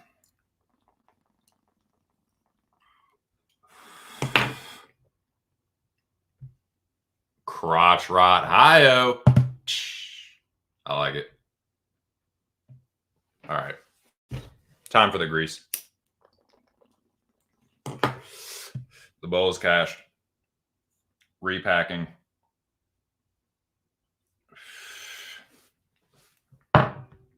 Before I start this segment, quick reminder.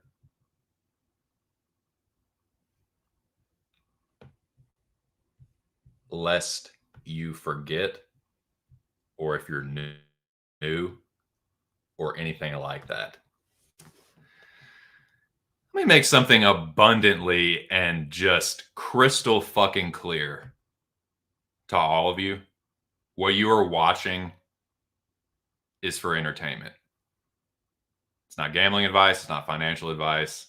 I'm not here to tell you what to bet. You bet what you want to. I'm telling you what I'm fucking betting. So you tail it, you're doing so at your own advice. You're doing so at your own risk. And I take zero fucking responsibility for your lost bets or your lost money. Every man is responsible for his own slate. All right? Please bet responsibly. Call that number if you can't. But I will not be held legally responsible for your busted bets. This is for shits and giggles. Pre-fight hype. But since we're on the fucking subject, as a matter of fact, I have gotten up this year. Am I killing it like some people? Am I killing it like, say, Jackie Boy, aka Jack Attack MMA, or like Spike Carlisle, aka Homie Noah? Am I killing it like them? No. But I'm doing just fine. I've managed to get my little fucking piker ass over double-digit units, slow rolling it, slow and steady, has won this race. Slow, steady, consistent, unit here, unit there, unit here again, unit there again, lose a unit there, that's fine. Another unit here, another unit there. That's how I've gotten to the point I have. A lot of people don't play it this way. This is just what I've done. And like last year, I've been profitable. Again, not a big baller. This is just what I've done. And I'm happy with it. Last week was a fucking nightmare. I'm glad it's over. Minor setback for a major comeback is what I'm feeling. Gentlemen, I present to you my greasy little Vegas 79 slate. Again, these are my bets. I'm not telling you to bet any of these. If you do, you and you alone are the responsible party. All right?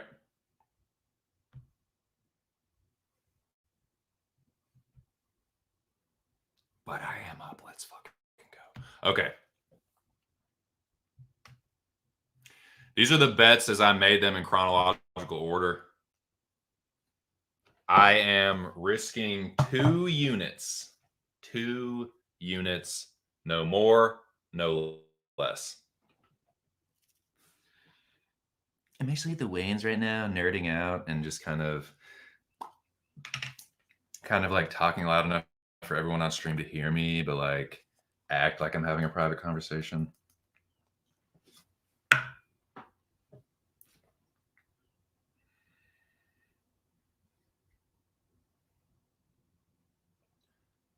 Shout out to Country for growing this lovely buttermints here. The 70-30 Indica hybrid. Pretty cheap quarter. It's been doing the trick. I'm gonna re-up when this stream ends. Get my doctor prescribed medicine. Because that's just what the doctor ordered. So, cheers, boys. Let's get greasy.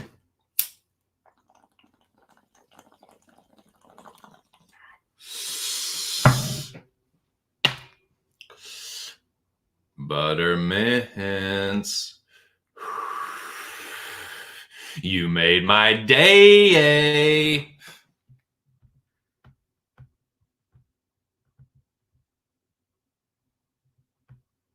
UFC Vegas 79. These are the bets that I have made. My first bet is the bet that I feel most confident with. It's usually This is how I've been playing it for the last couple months. It's how I've gotten my head above water and finally gotten a little bit of profit this year. And that is just not overthinking it, man. The first thing that sticks out to me, the first thing that I feel good about, I just bet it. Sometimes it hits, sometimes it doesn't. But more often than not, it has been hitting. That's how I'm finally in the green. So I did it again this week. Didn't work out last week, but I remain undeterred. That's another thing, dude. Not getting discouraged. Not letting a couple bad weeks be like, oh, that sucked. Nothing I do is right. Nah, it happens. You lose sometimes. I'm going to continue to trust myself and my instincts. And, dude, when Spidey senses tingling, stay the fuck away from it. That's what I've been telling myself. This is my slate. Once again, shout out to Big Show Picks. Make sure you guys follow Big Show Picks on Twitter or X, whatever the fuck. Follow him on that. And also the MMA Locker Room Talk podcast, which I believe the Twitter handle for that is at BSP MMA, at BSP MMA on X, Twitter, whatever. Follow that, man. The Big Show has been putting out these awesome clips of the podcast. Like it'll be a clip of the podcast accompanied by this like awesome video clip that would just be synced up to the audio. And if you follow his accounts, you will see pretty recently, like in the last day, that it basically has my Ige breakdown and why I bet Dan Ige, why he's my favorite dog this week, why he's the majority of my slate. I have more on Dan Ige than I do on any other fighter or parlay or anything this week. He's my favorite dog. Again, check out Big Show Picks on Twitter. You can find a really sweet clip from the podcast, and it's me telling you why I'm betting Ige. He has the qualities that I like in an underdog and in a fighter in general. Doesn't really matter favorite or dog. I like a fighter that has good hands and good cardio, and he's a dog, man. He has heart and a chin. He's never been knocked out, I don't think. I don't think he's ever been knocked out. He's durable. He has heart. And he's got experience, man. He has got a shit ton of high-level experience. I think it's a 50-50 in my mind. If I was to have been in the bookie's shoes, like if I was making lines for a sports book and you asked me opening line, Mitchell and Ige, I'm probably going to put it close to a pick 'em. Maybe make Mitchell the slight favorite, but it's based on a couple years of youth? Ige's not old, dude. He just turned 32. Just turned 32. 32 is not really old, man. Like, you've still got it at 32. And I just think he's not like worlds and worlds better, but I think Ige's the better striker. I think he's going to put hands on Bryce Mitchell.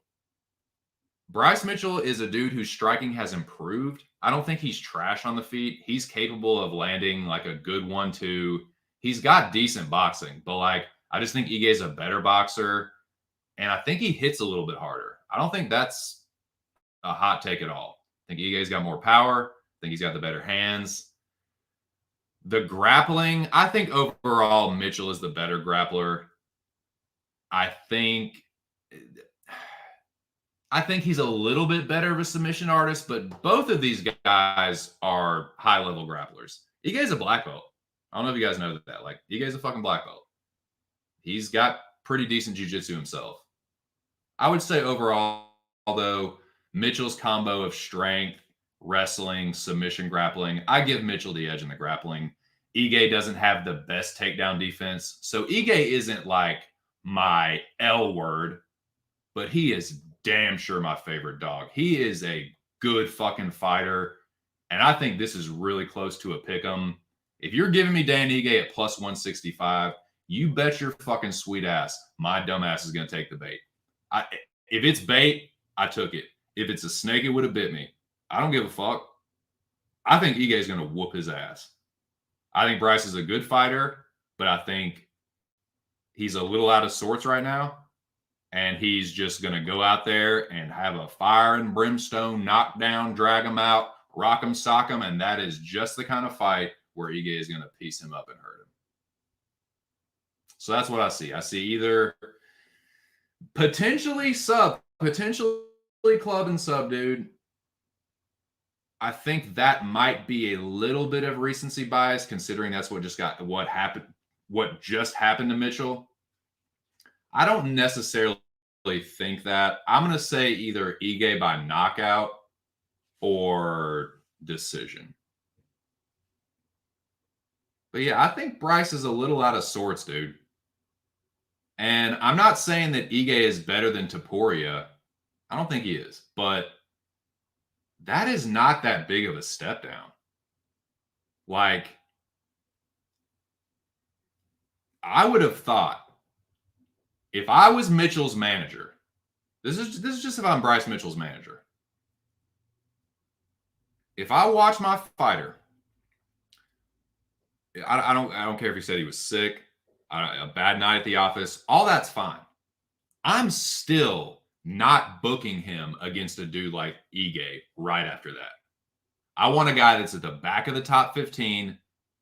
I know Ige's like 12, so like, yeah, I guess you're getting pretty close, but like, that's not that much of a drop off skill wise. Like, yeah, Topuria's has more upside. He's younger. Like, I get all that. He's got really good hands himself. Ige possesses some of the same qualities that like got Mitchell in trouble against Topuria. So it's like, you better not go in there thinking that this is some fucking crazy step down. Like, maybe a little bit, but dude, you're going to get in trouble if you think you're just going to go in there. Nobody goes in there and runs over Dan Ige. It just doesn't happen. He's too tough. He's a leather boot that has good hands, and he's not really shitty anywhere. Bryce has the grappling advantage, but dude, plus 165, that is a live fucking underdog if I've ever seen it. I have no problem at all. I mean, I didn't even put a unit on him, but I'm only risking 2 for the entire card, and like almost half of it's on Ige. I think he gets it done, man.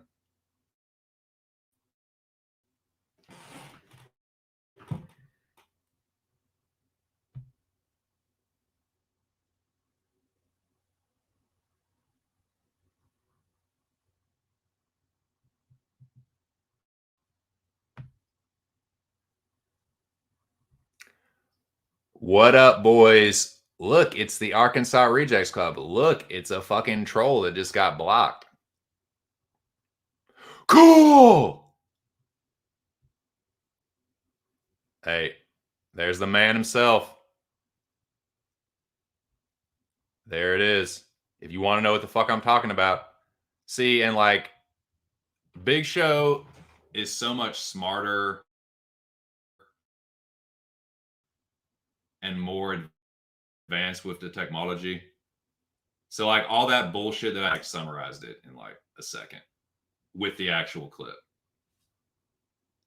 And I'm just like, I'm working with like an abacus and he's got a fucking, TI-83 plus. But yeah, man, good shit. Right on cue. Bada bing, bada boom. Yeah, Ige's my favorite bet this week. But I have others. I have a few others.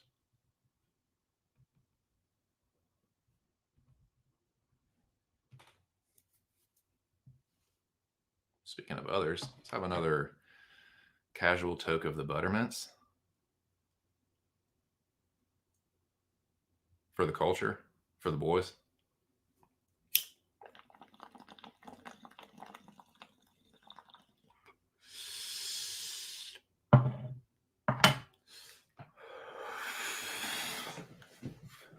Like I said, Ige's my dog. Fiziev, he is the closest thing I have to an L word. I'm not even saying he's an L word, but of all the favorites, he's my most confident favorite. I still think it's a close fight. I certainly acknowledge that Gamrot has the grappling advantage, and there is a path for him to win. So that's why it's like, yeah, of all the fighters, he's the closest thing. I just feel good about Fiziev winning. And yeah. If Ige is my most confident play, Fiziev is my second most confident. So this is what I did with him. Instead of parlaying him, because I do, in general terms, think the Fiziev money line is nice. I think it's pretty decent. Like it's still, I believe, sitting at under minus 200. If you like Fiziev to win, that's a pretty tasty money line.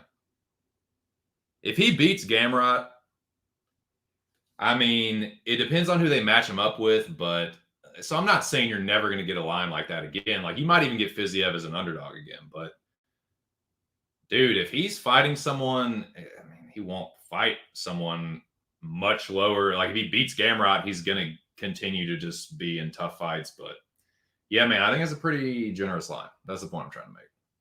Point I'm struggling to make. So yeah, but what I did was this.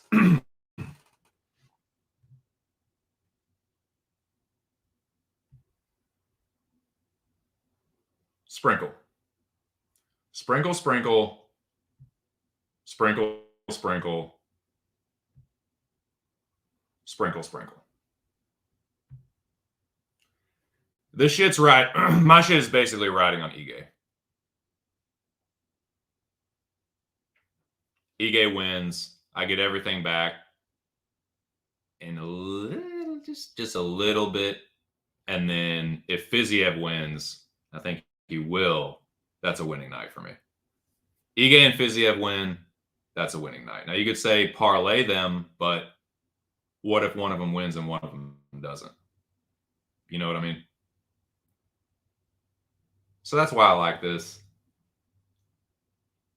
I think it's like 50-50 whether Fiziev gets a decision or a finish. That's why I kind of like the sprinkle all around. Like, is it the smartest thing? Probably not. But again, this is like,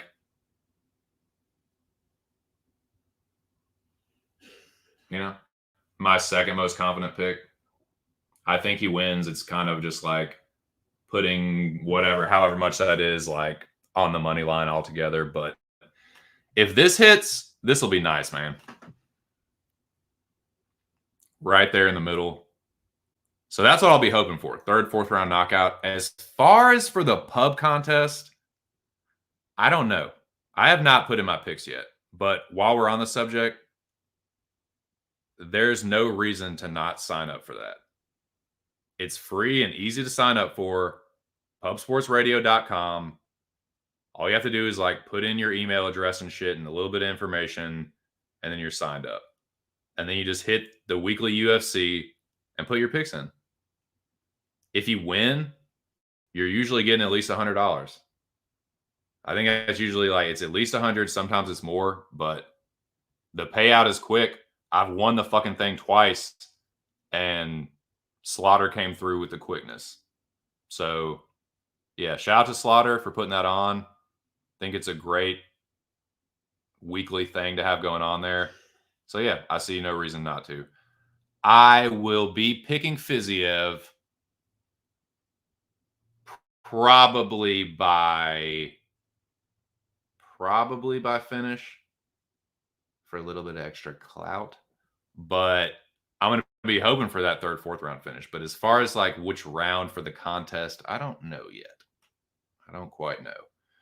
But I will definitely be putting my picks in probably this evening. I will definitely be in the pub betting companion / fight companion stream Saturday night, talking shit, hopefully cashing my ass off, winning the contest for the third time and getting my fucking black belt. That's the game plan anyway.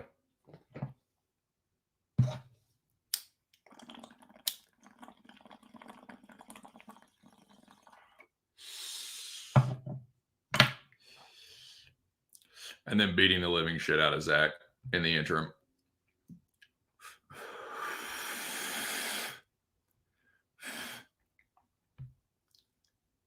Bada bing, bada boom, shake the motherfucking room.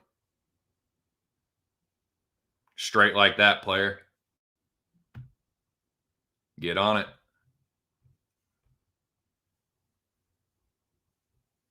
So, that's pretty much that's the majority of my slate. Ige and Fiziev something somewhere. Like I said, if Fiziev wins, one of these is going to hit. One of them's going to hit. And when Ige wins, that's my little night of profit. 1-2. Bada bing, bada boom. Hey. Now, that's not the end of my slate, though. I'm going to make that very clear. There is another play. There is another.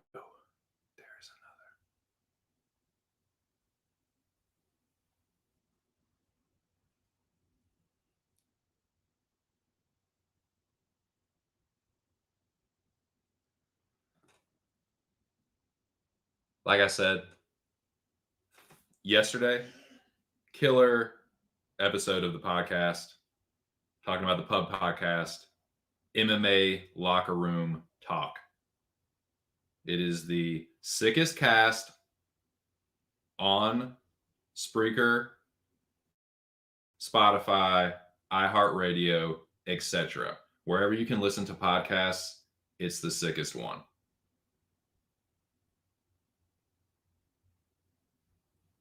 Hit 1,000 downloads on Spreaker. Killer fucking achievement. Achievement unlocked. Now, as is customary on the MMA Locker Room Talk podcast, a parlay is made every week. It is not a set in stone thing, though, necessarily every week.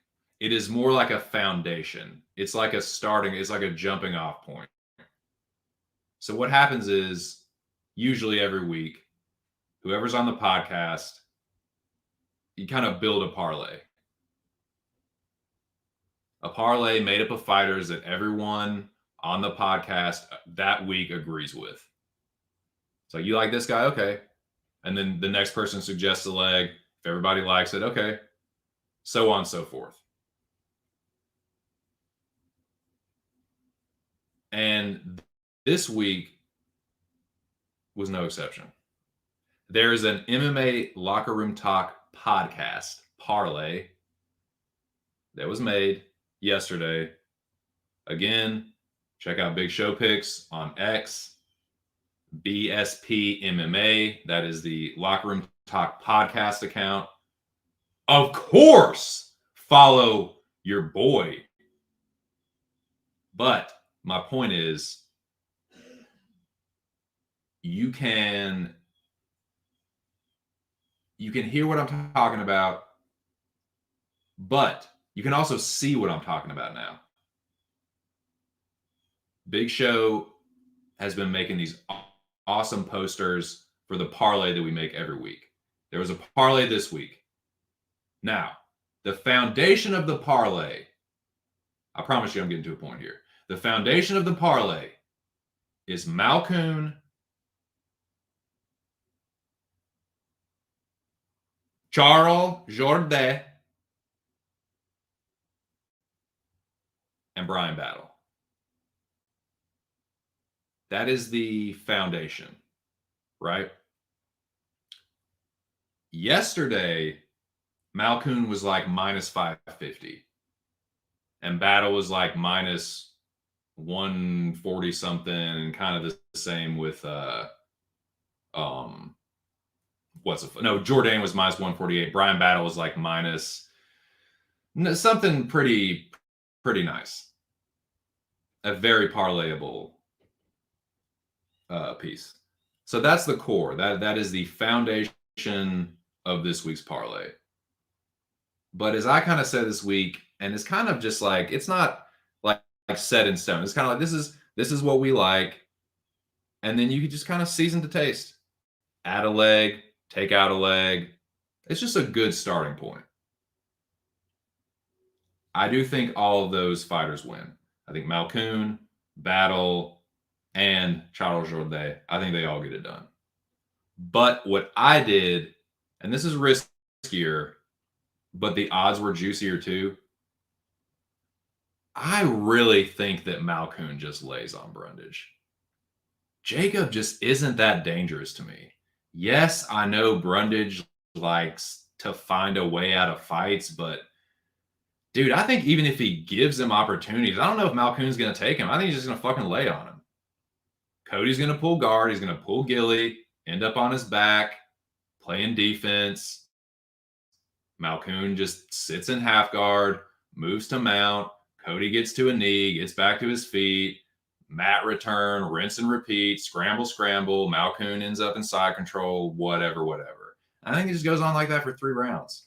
So this is what I did. This is my version of the Pub Podcast Parlay. I call this the spirit of the Pub Podcast Parlay. Spirit of the Pub, by God.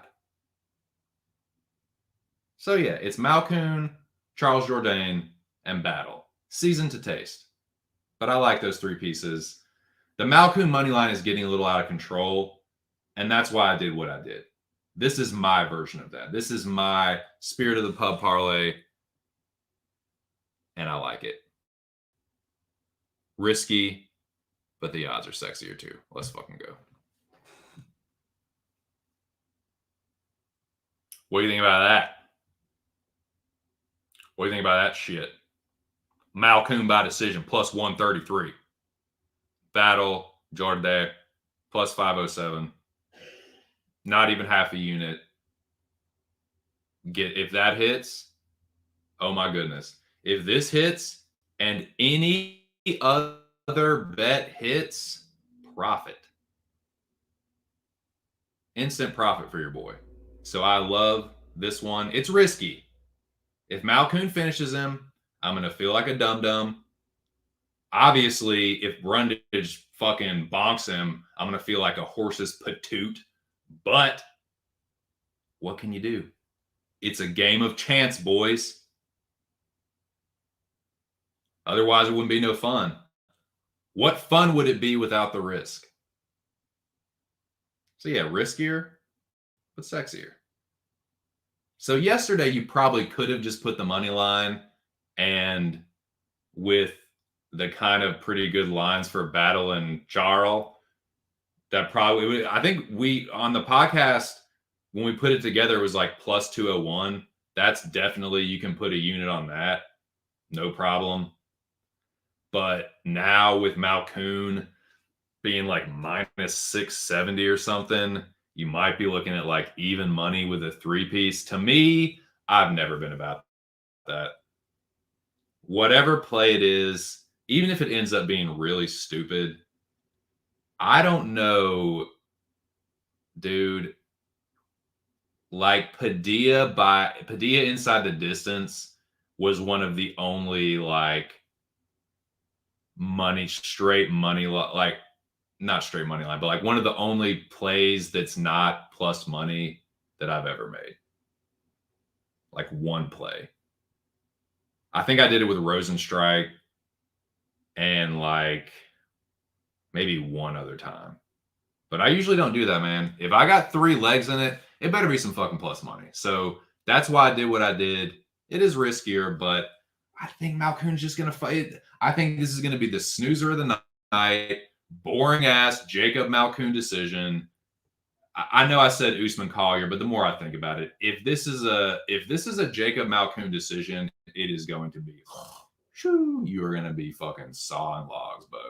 I think that's exactly what's going to happen. Let's fucking go. I'm going to be in there tomorrow night in the pub. Oh, and if my goodness, if this cashes, if Charles Jourdain knocking out Ricardo Ramos and Battle gets it done, whoop, it's going to be a good one. We were fucking we were pretty hot with that shit, dude. We were heating up with that podcast, man. That podcast parlay hit 2 weeks in a row. The Max Korean Zombie week, I know we hit that one. And I think we hit the week before too. Last week definitely did not hit. But that nightmare is over, dude. Every cloud has a silver lining. Minor setback for a major comeback. Let's fucking go. I love that parlay this week.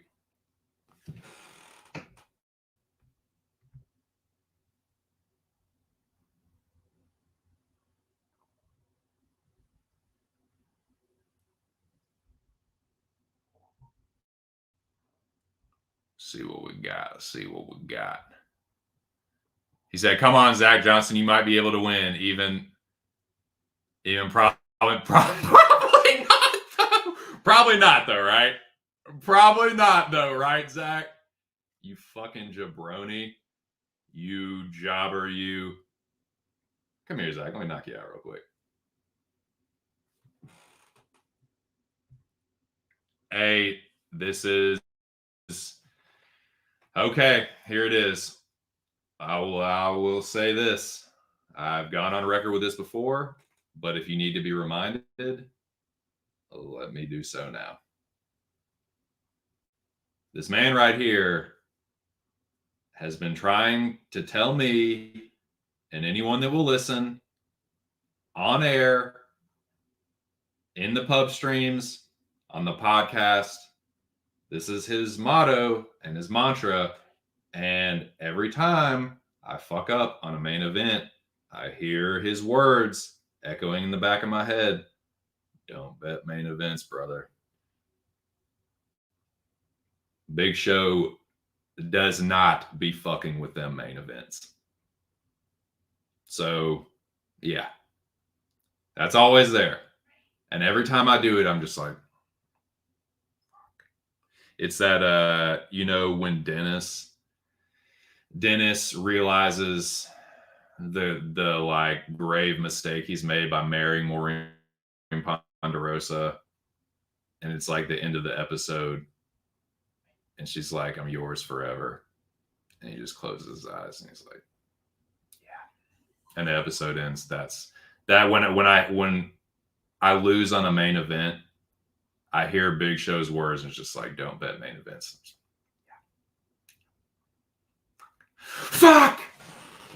But it is what it is, man. War Fiziev, Fizzy Fizz is going to clean Scamrot's fucking clock. Oh, 4-eyed bitch. I'll fucking knock his teeth down his throat, dude. War Rafael Fiziev. Kick his ass, Seabass.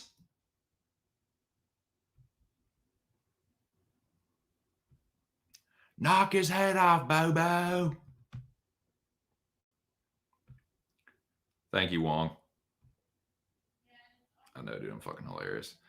Fletcher and Battle. Battle of the High Chops. Okay, so check it out, man. Check it out. Shout out to my dude, Aaron the Dog MMA. I do feel guilty about betting Battle. I don't care for Brian Battle personally. He did Aaron the Dog dirty. Fuck Brian Battle. I'm just trying to make a little money off his back.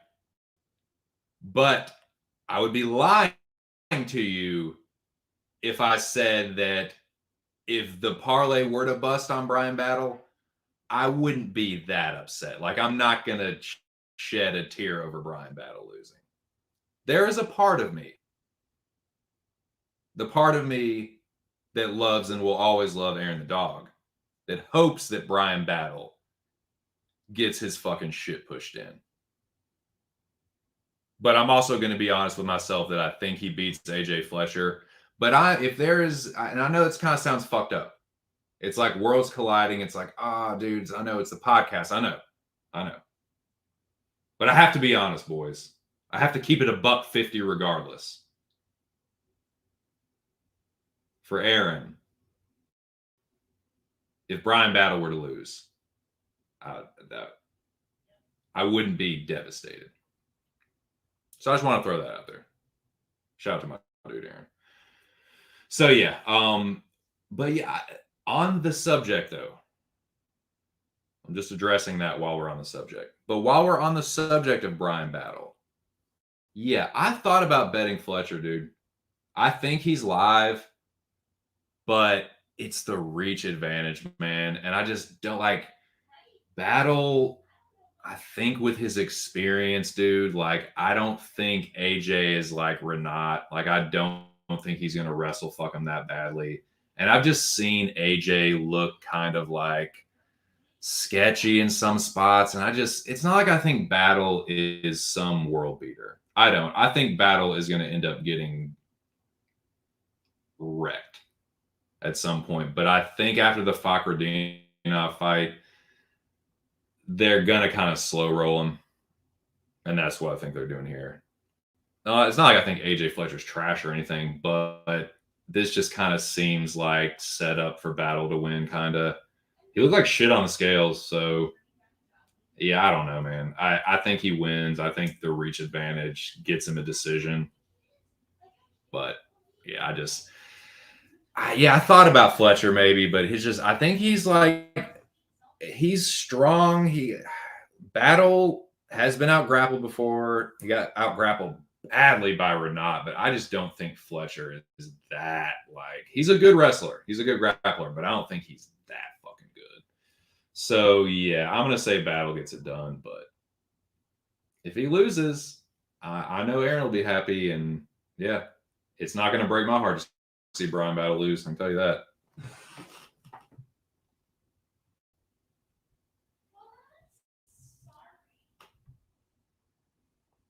Jackie boy, Northern England's finest. What up, Jack? What up, Magic Honeybee? What you doing? I preferred Malkoon when he was plus, yeah, a little better. Little plus 900 is a little bit better of a money line than minus 670, but not a whole lot though, but just a little bit.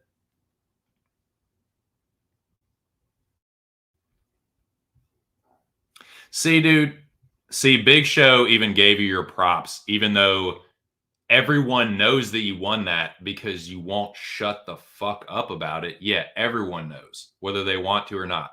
So yeah, like Big Show said,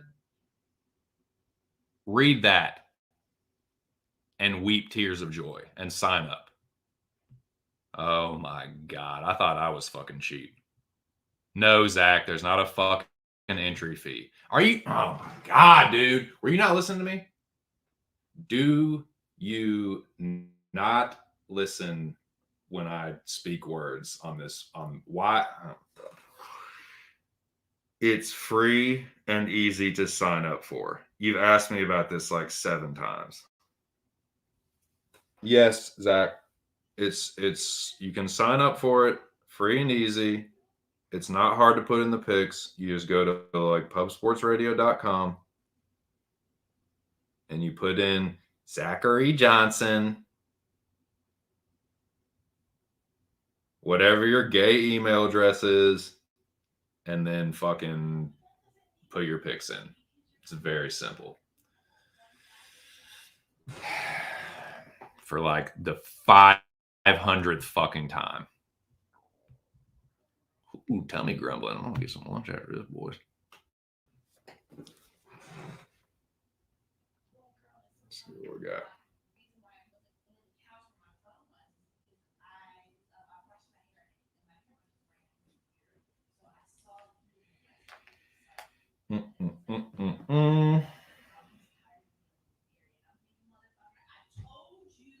So yeah, we're just taking a peek back in on the weigh-ins. We should be close to the stare downs.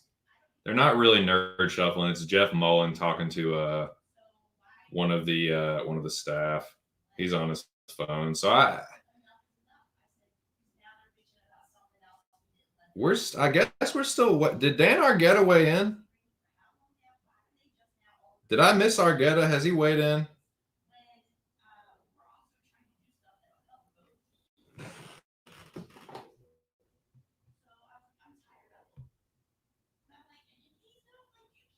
Free 30.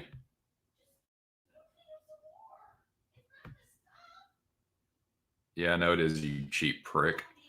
Nah, I'm being a hypocrite. I'm a cheap son of a bitch. I get it from my father. Sorry, Pop. Love you, dog. Dan Argetta. Mullen said, bring the damn curtain.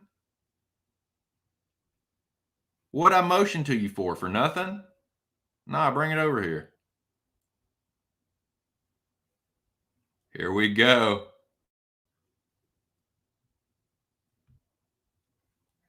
The homies dapping up. Argetta, don't you dare fucking mug for the camera when you show up last and might miss weight.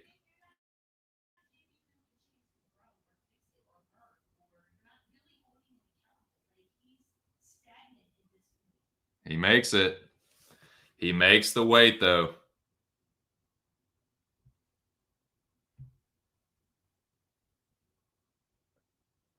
He makes it. Dan Argetta makes the weight. All right. Delete Dan Argetta making weight for this. And he is, what was it, 136? And he looks like shit dookie. Argetta 136 with a bullet in Argetta. Looking rough.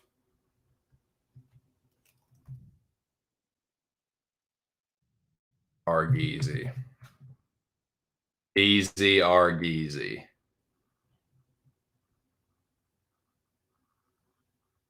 Looking like a bag of shit.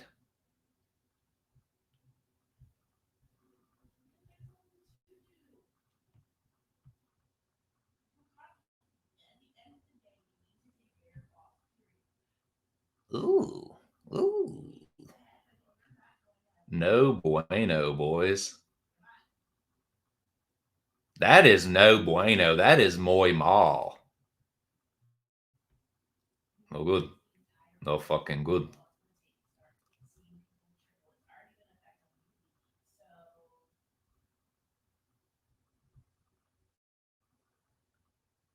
Peace to the general. Peace to the magic honeybee. Peace to whoa.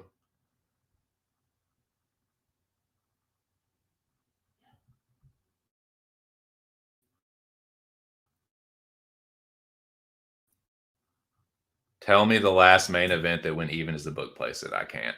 I can, brother. Just seen a clip. If my fucking computer will stop being slow and actually put this Jackie Boy comment up. Just seen a clip of Bryce on Believe You Me saying gravity isn't real and Bisping laughing at him. I'm sure he did. Bryce is college educated, and that is insane. That's insane. I think he went to what, Henderson State or something? He is a formally educated man. Bryce has more, technically, he's more formally educated than me. And he thinks that the earth is flat, and he doesn't believe gravity isn't real, brother. God created gravity. He created heaven and earth and everything you see, brother. Nah, man, but like, yeah, Bryce is he wild, bro. He's from Cabot, dude. Dude, you want to know what's out in Cabot? Hay farming. He is a hay fucking seed. And I can tell you that from personal experience because a buddy of mine, his father had a fucking hay farm in Cabot. I used to go out there and act rednecky and shoot guns off and drink beer and fucking act like a dumbass. That's where Bryce is from. Hay seed Bobo. Kind of an indictment on the Arkansas educational system. I'm another one. You know what I'm saying? Thank fucking God for Mississippi and Alabama. That's all I'm saying. Because goddamn. All right.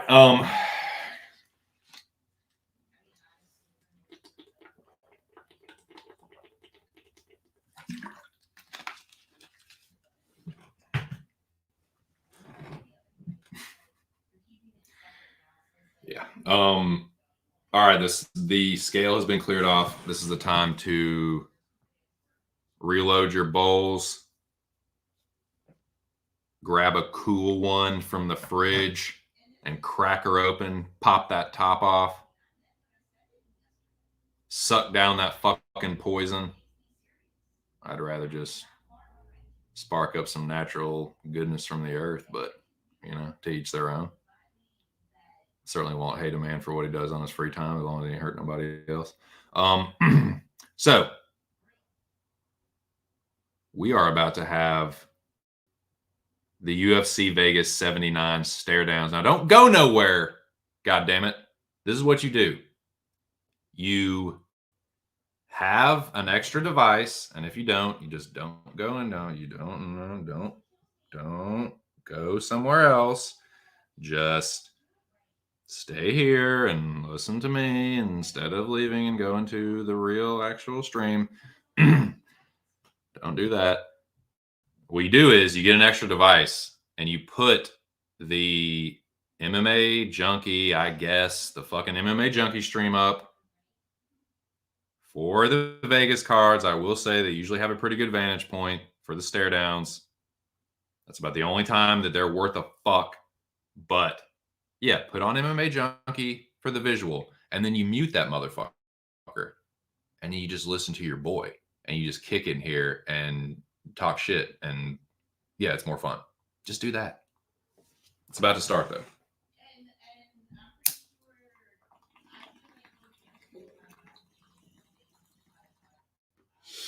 So get ready.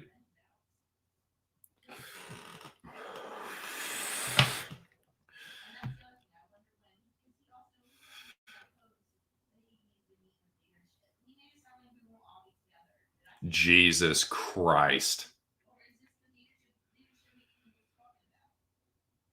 All right, Bryce, where's the edge of the earth? Tell me where the edge of the earth is. It's being guarded by security, brother. You can't even get to it. They have a heavily armed security force that you can't even get past.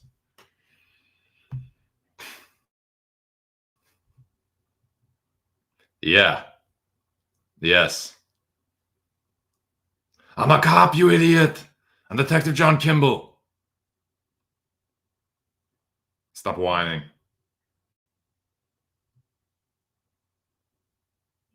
Bryce, I want to ask you a bunch of questions. I want to have them answered immediately. Where is the end of the earth and what does it do? What are we doing? Okay, let me get the stare downs are coming up. I'm getting excited, boys. I'm starting to get fucking excited. I'm getting pumped for these fucking fights, dude. This has been a killer stream. We had 11 people in here, peaked out at 11, had 10 people in here more than once. Loving the viewership, loving all the support. Make sure y'all smash the like button if you haven't already.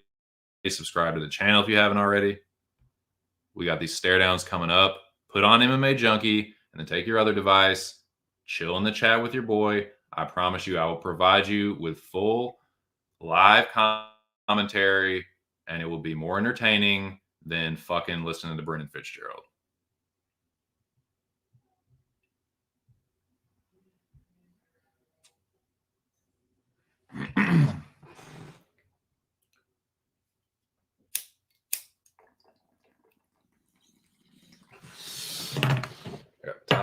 enough time to reload.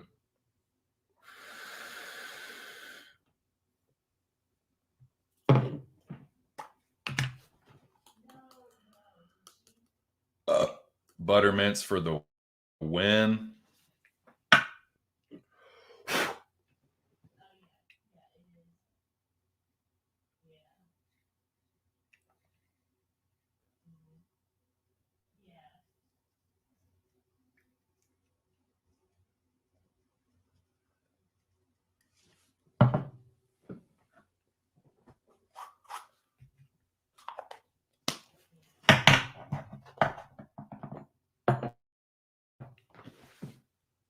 All right.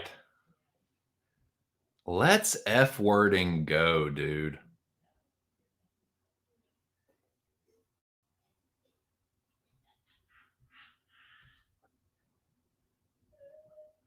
Yeah, dude, be careful, man. You don't want to fall off the edge of the earth. You don't want to fall off the edge of the earth, dude. You just fall. Imagine free falling down through space. Bryce thinks you can free fall down through space. There's no atmosphere. There's no atmosphere, no nothing. There's the edge of the earth, and then you just fall off. Fall through space. Just fucking endless bottom. You just keep fucking falling. Oh my God. Unfucking real, dude. And I'm free falling out in space because there is no gravity. There's no gravity. That's why we all just float around.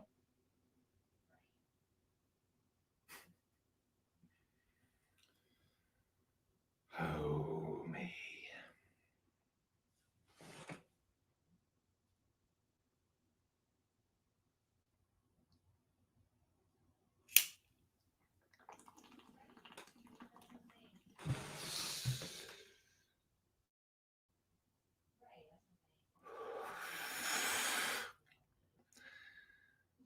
Prayer circle.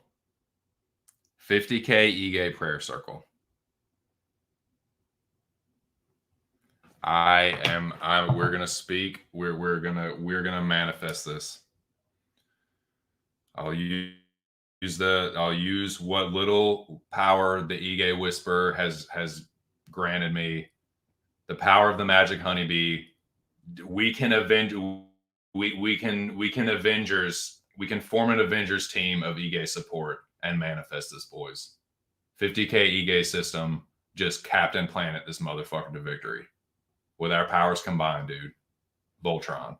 Form the Ige Voltron. Zero Cheddar, Jackie Boy, yours truly. We're gonna have to, man, because we're going up against a dude with a number one spot.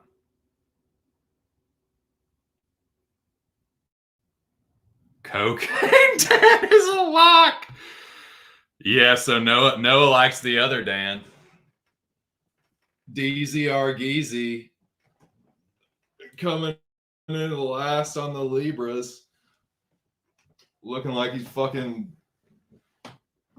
come out of the bathroom from slamming a fucking rail, dude. Argetta in the bathroom tooting lines to lose weight.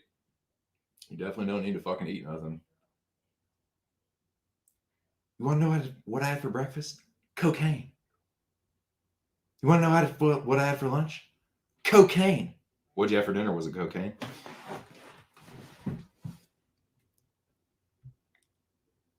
Come on, Bobo. Give me them swamp powers, dude. That old Cajun hoodoo voodoo. I've seen the magic word before. You just got to use your powers for good this time.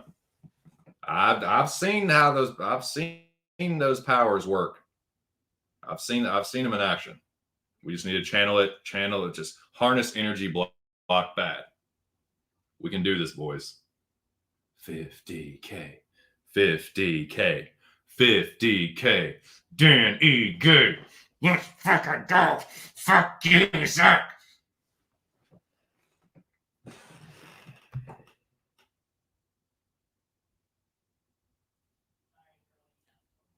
Great. Who the system lock this week? He asks.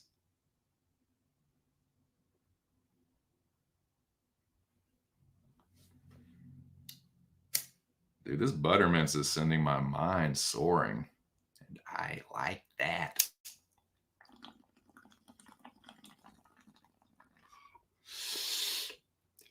It's Kush mints and peanut butter breath.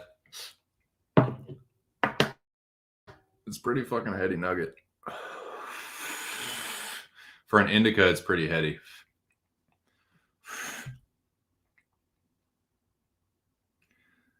Dan will show you power of cocaine cardio. Bryce will show you well, he has the strength of a retard, but he kind of has the fight IQ of a retard too.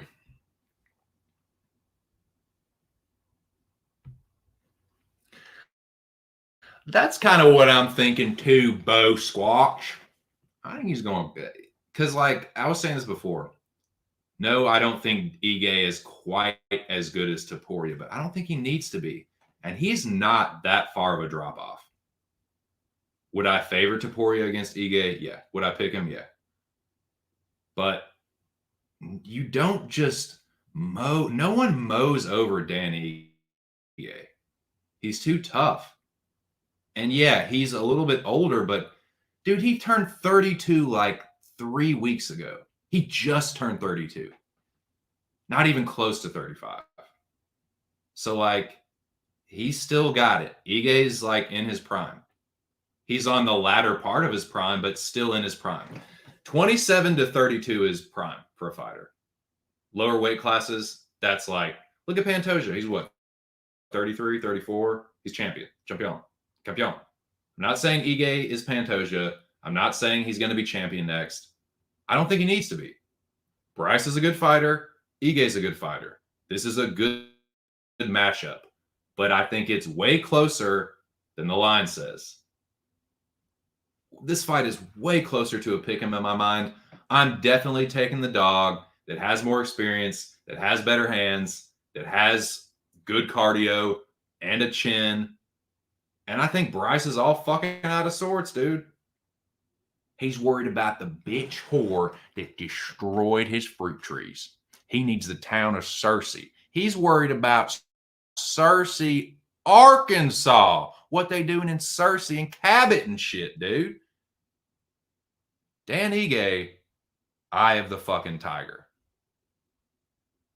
Dan Ige is always ready to go. He is a fucking professional. He makes weight. He stays fit, in and out of camp. He likes to fight. He's a tough Hawaiian motherfucker. He's got hands. He's got power. He's fucking mean in there. I think he's going to hurt Bryce, dude. I think he's a little frustrated with the Landwehr fight. I think he's more well-rounded. I think Bryce is the better. I think Ige then Bryce is a grappler than Ige. Ige is a black belt. His takedown defense isn't that great. There is a path for Mitchell to win, grappling control, but on the feet, I think Bryce is going to get hurt. He's not a trash striker. I just think Ige is considerably better. So, yeah, let's fucking go. These stare downs are about to start, gents. I will put the matchups on the screen as they are staring down, tell you what I think, tell you how I think they're sizing up, and my pick will be there as well.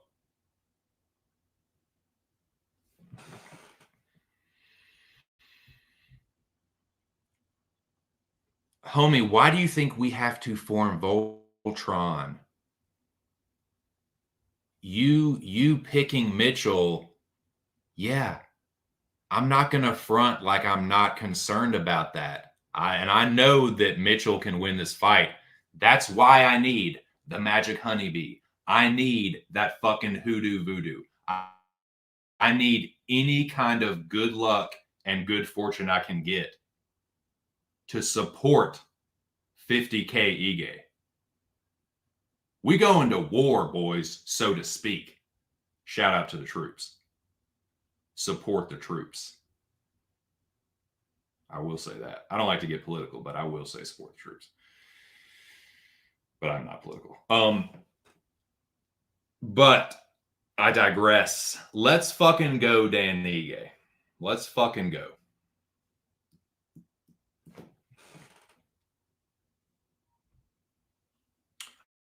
I'm not going to be that harsh. I think it is improved, but I think it's pretty basic. It's very meat and potatoes. Ige kind of sticks to the basics too. I just think he's a little cleaner. His boxing is cleaner. I just think, like Bryce has improved his striking. Dan Ige is a striker. He's the striker to me.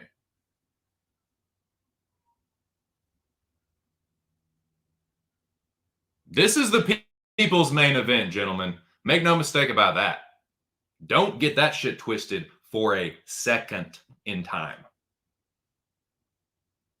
This is the showdown, dude.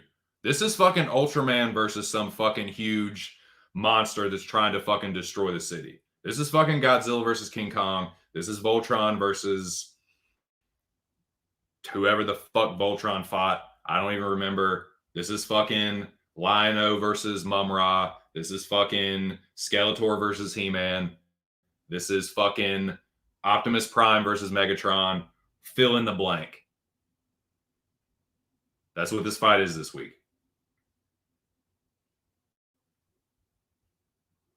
This has to be settled. This cannot be sustained. A dome divided against itself cannot survive. It has to be settled, and it will be settled tomorrow night.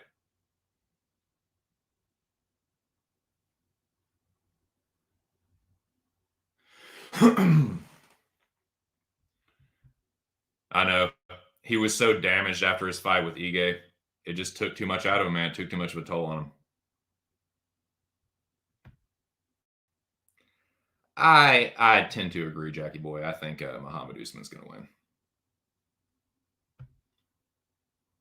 More like no, Hamid. Am I right, you peasants? Oh, damn. Classic wordplay. Nah, I like that. But I do think Muhammad's going to win. Clever. Humorous and incongruous. Very mirthful. But I'm going to go with Usman.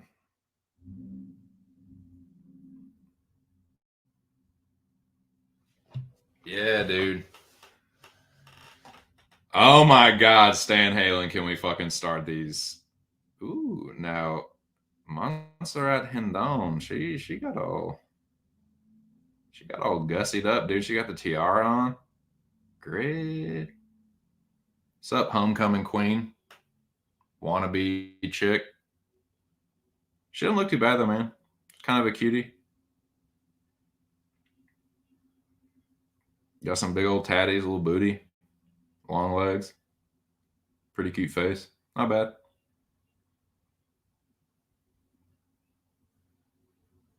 I've seen less attractive female fighters, certainly. I know. I'm just a misogynistic, objectifying piece of shit. The chauvinist pig fuck.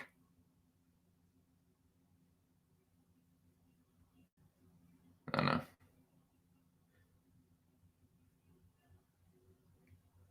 God, look at that disappearing ass.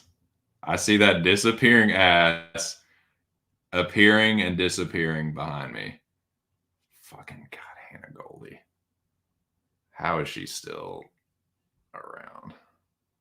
What's going on?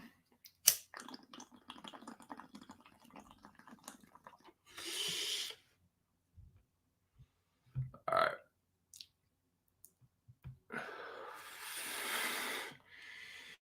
So yeah, Rendon versus Vidal. I think Vidal's the better fighter. I just don't really know what I'm getting from Rendon. You usually never do in the first one, but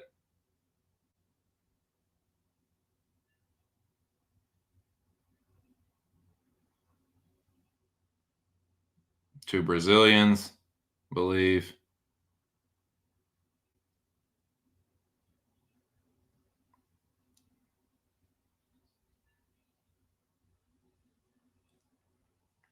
Yeah, she's all right. She's like a 7. She's like a decent 7, yeah. I bet it's worse. So here we go. We got Mizuki and Goldie. About the same size, actually. Hendon was obviously taller than Vidal, but I just think Vidal was better. These two are the same height. Goldie is more muscular, but I think Mizuki is the better striker. I actually think Mizuki is going to get her first TKO by ground and pound. Here we go. This is another. I don't know why this is so competitive and why people are so. It just stands to reason. God. So yeah, Mo Usman gets right in Jake Collier's face. He can't help but laugh. Collier blowing him a kiss. Usman is just he is just full of vinegar and piss and probably some kind of designer something. And Jake Collier looks like a little boy next to him. But yeah.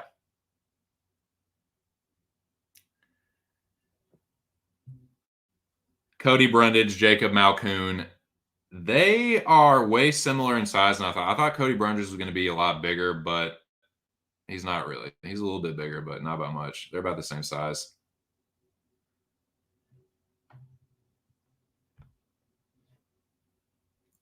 Fialho and Means. Now, Means is a pretty tall dude. I expect him to be bigger than Fialho, and he is. He's taller. I also think he's going to get knocked out. Now, Fialho is chinny. I could see Tim Means knocking him out or club and subbing him. It really comes down to like who lands first, but I just you look at the guys who's knocking Fialho out. That ain't really Tim Means, dude. I'm sorry. Maybe Tim Means 5 years ago, but just I don't know, man. Now I think Johns is live here. Shout out to Mills MMA locker room, but I'm on Argetta. It's not something I feel confident enough to bet, but yeah, I think Argetta probably wrestling rats him, but Johns is live for a knockout, dude. That's why I'm too pussy to bet it. Now this one, I haven't talked much about it. We can talk a little bit more after these stare downs are done. But yeah, it's a competitive fight. I think it's going to be a competitive fight because Ramos will try and initiate, at least I think he'll try and initiate grappling, but we'll talk more about it in a second. All right. Battle and AJ Fletcher. Battle is like almost a foot taller than AJ Fletcher. The reach is going to be restonkulous.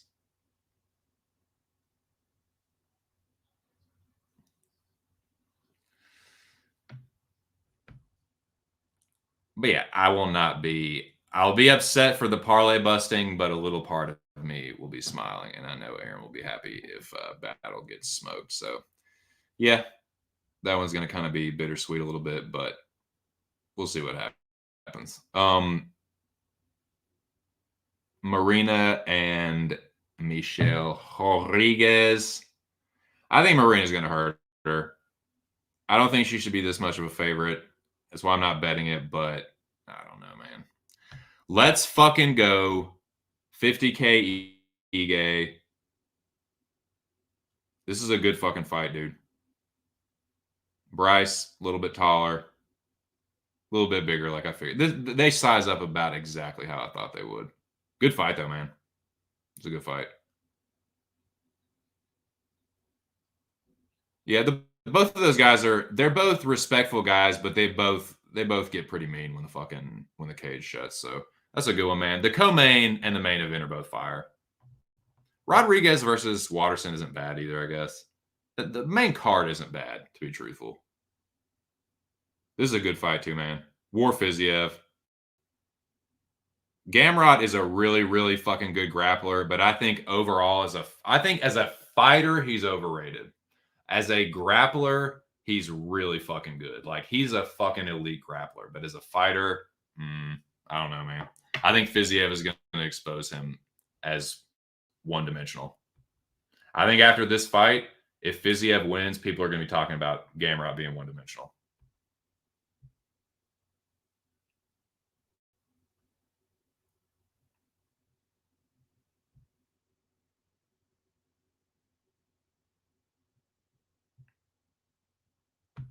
Nice, dude. Instead of Spoon Man, Coon Man, come together with your hands for the takedown on the fucking shit. Say that, Lanny.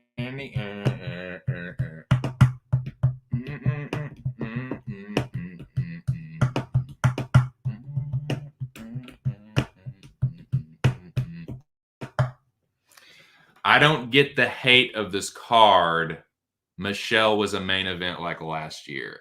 I would give this card a solid B. I'll give this card a solid B. It's for a fight night, for a free card. I'm looking forward to it. It's not a pay-per-view, but it's not like the worst fight night card I've ever seen either. Like the main card's pretty good. I'll give it a B.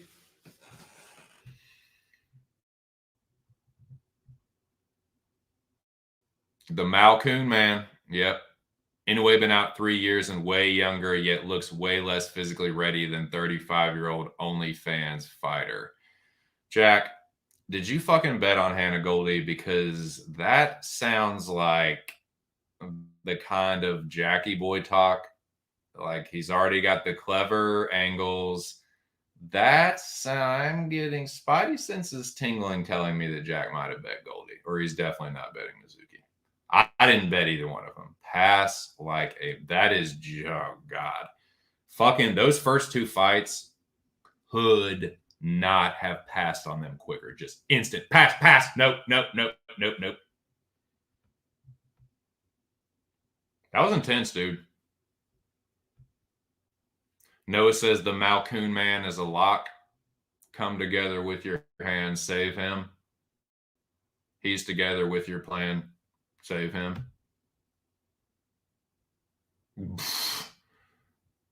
Yeah. Okay. Good.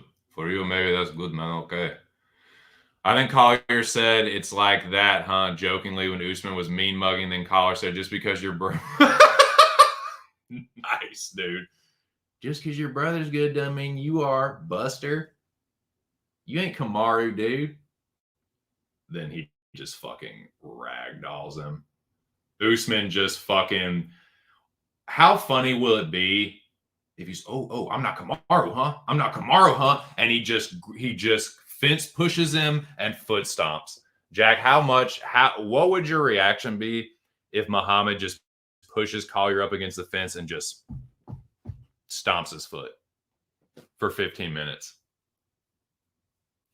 Matt returns, foot stomps, fence pushing.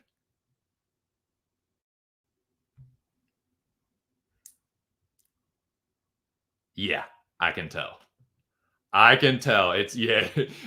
You either pulled the trigger or you're about to. Finger on the trigger, ready to bet Goldie. Man, well, you are the magic honeybee. If there's anybody that can fucking get away with that. God. Oh my God. Collier sighing and shaking his head and trying to like hammer fist backwards, and Usman just kneeing the thighs and foot stomping. I'm telling you, that is a leading nominee for snoozer of the night. I'm hoping it's Malcoon. I'm hoping it's Malcoon wet blanket for 3 rounds. Don't do Malcoon, man. Please do not finish Cody Brundage. He will give you a chance to win the fight, but you don't even need to finish him though, dude. You don't even need to finish him. You can play it safe with Cody Brundage. He is that much of a dolt that he will just make mistakes trying to like go for submission over position and fall off the back, and you'll just be in top. You'll end up on top. You'll be in side control. He'll pull Gilly on you 3-4 times. Plenty of chances to just, like I said, take him down, move to side control, lay on him, hammer fists, fucking move to mount. He gives up the back, stands up, you fall off, scramble again, get it right. You know what I'm saying? Just 15 minutes of that, or just laying on him. But Yeah, I'm telling you, Usman Collier has high snoozer of the night potential. God.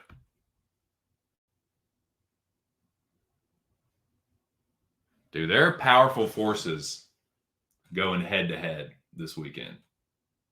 Powerful top of bet MMA tips type forces.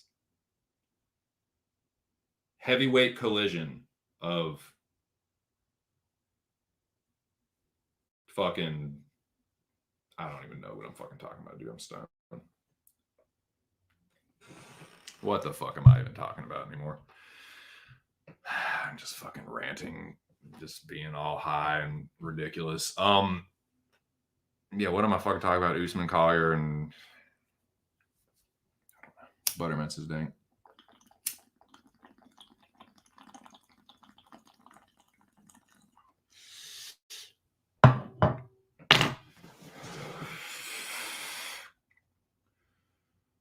All right, boys.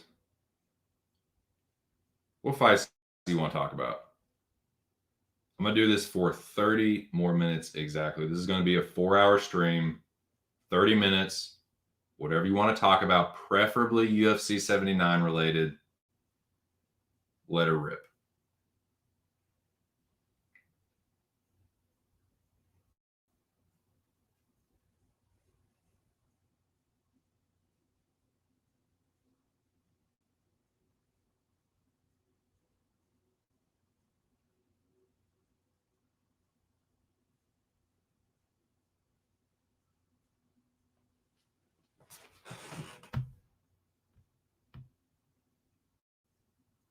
I feel like Collier going to have emphasized training wrestling for months only to neglect striking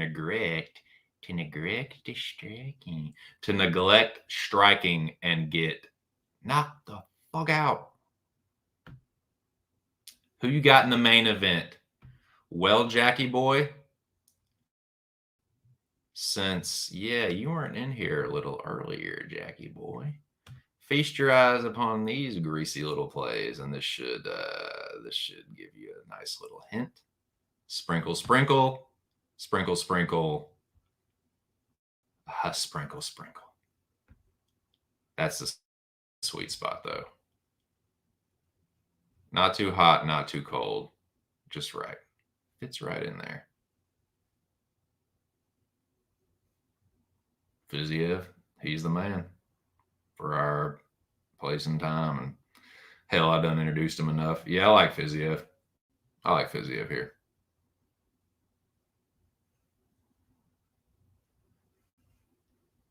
Gamrot's chin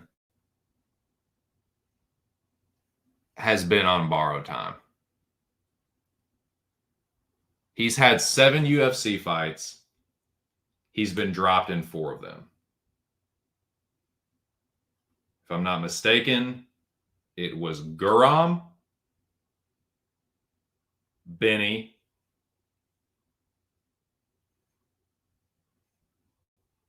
Jalen, and who was the third? Did Sarukian drop him too? Or did he drop Armin? I can't remember, man. I need to plug my phone back into a bit about it. Die.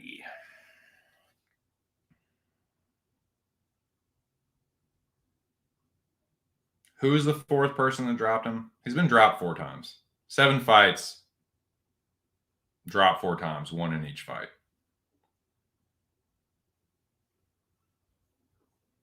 Matteo SZ Gamrot. Dude, Polish is a weird fucking language, dude. It's pretty cool. It's pretty cool language. It's kind of like a mix of like German and Russian kind of. It's just weird, man. It's pretty cool though, but the spelling is crazy, dude. The spelling and the sound of Polish is wild. I think Fahea. Did he? Yeah. I think that's what it was. UFC stats. But in any case, it's been on borrowed time, man. He's getting dropped in all these fights, left, right, and center. And these are fights where he still panic grapples. Like, he's going to do that regardless. Like, he's still doing that and getting dropped is what I'm telling you. Like, he's still doing nothing but ankle diving and still getting clipped. It's just hard for me to believe that's not going to happen against Fiziev. And Fiziev hits pretty hard, and he's really fast, especially early. And I'm telling you, he carries his power late. Ask your boy RDA. Everyone's favorite, oh, RDA, he's a legend. He's a legend. Yeah, he fucking clipped him in the 5th round. So all this, like, Fiziev is a gas bag, Fiziev has nothing late, that's bullshit. He slows down because he works at a ridiculous clip. Everyone's like, the Bobby Green fight. He threw about 7,000 strikes in that fight against another dude that, like, works at a ridiculous clip. So I think there's just, like, a lot of false narrative around Fiziev's gas tank. And yeah. Yes, Sarukian dropped him. Harmon dropped him. Guram, I actually thought he beat Guram, though. I will give Gamrot that. I thought he beat Guram. It was like 29-28 Gamrot on my card. But yeah, drop by Guram, drop by Armin, drop by Benny, drop by Turner. I think he's going to get dropped by Fiziev. And I actually think he's going to get knocked out. At some point, I think Fiziev's going to hurt him. I think it's going to be bad.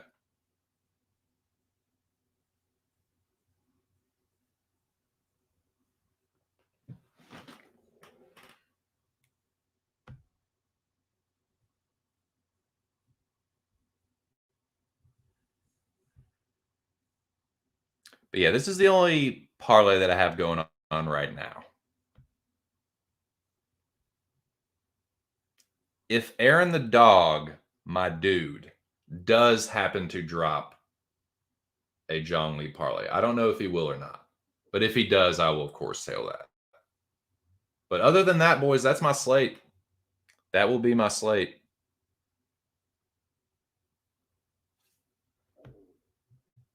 And that is my stomach grumbling. It's time for lunch. And I'm going to get lunch after this fucking... Exactly, Jay. Oh, he dropped it? Thank you! Shout out to the one and only Aaron the Dog MMA. He must have dropped it in the community tab. Oh, there is a God. There is a God, boys. Hosanna in the highest.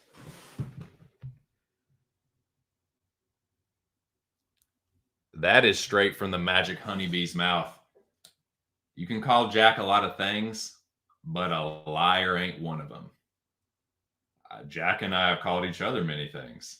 Idiot, dickhead, white knight, cuck, bitch, fuck you. No, fuck you. No, fuck you, bro. But a liar, he is not. The magic honeybee is spoken. And apparently the LFA whisperer has spoken. One Aaron the Dog MMA has dropped the Zhang Li parlay. Let's go investigate. Let's go investigate right now.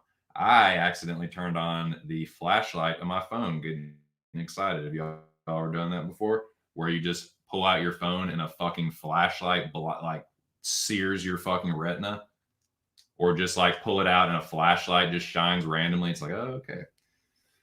That's annoying. All right.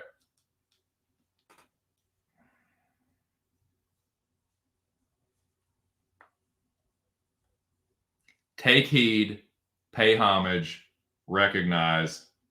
Aaron has dropped a Zhang Li parlay. Let me find it. on the feed. Aaron the Dog. Aaron the Dog MMA. Latest from Aaron the Dog MMA. I don't see it yet. Aaron the Dog MMA community. Let's fucking go. Let's fucking go.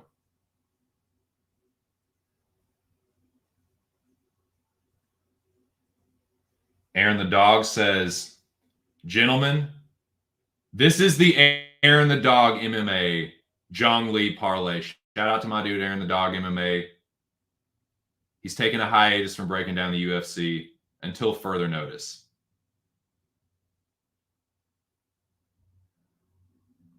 But he has dropped the Zhang Li parlay nonetheless, and it is a juicy one.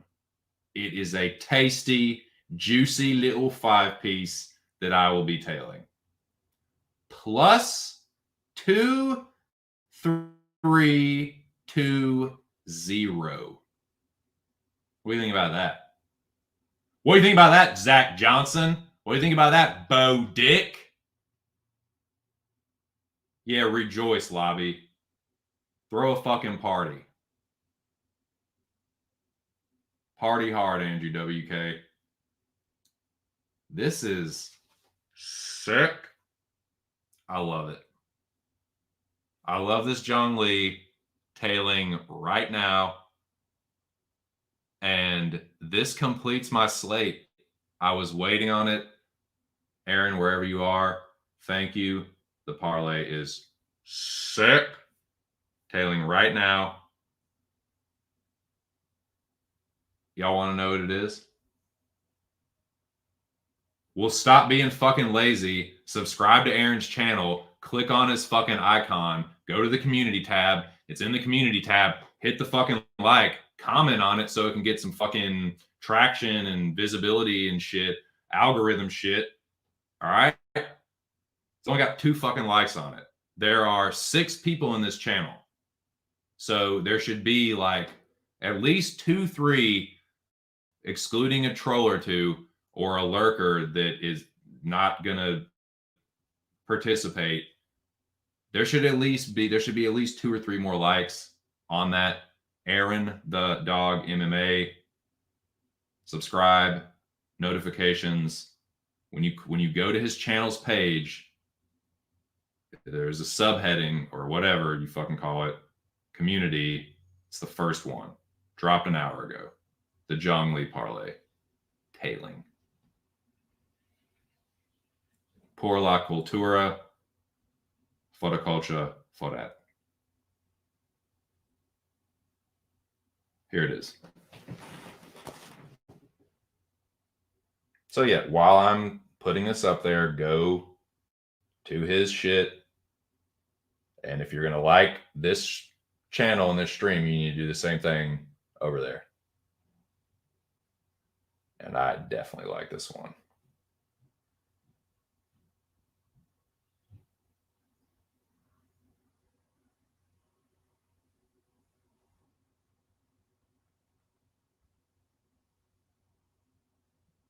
I'm saying sick. Shaka bra emoji. Tailing. Dog emoji. Money emoji. Cool guy emoji.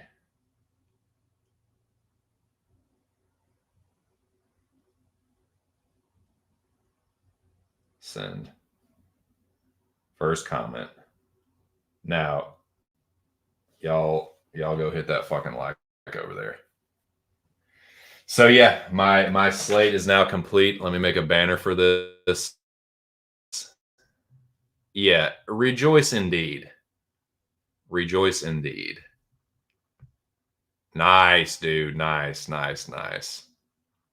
Bada bing, bada boom. Let's fucking go. Banner. Well, let me bet it first. Let me actually bet it first. This makes my slate wagered this weekend exactly 2 units.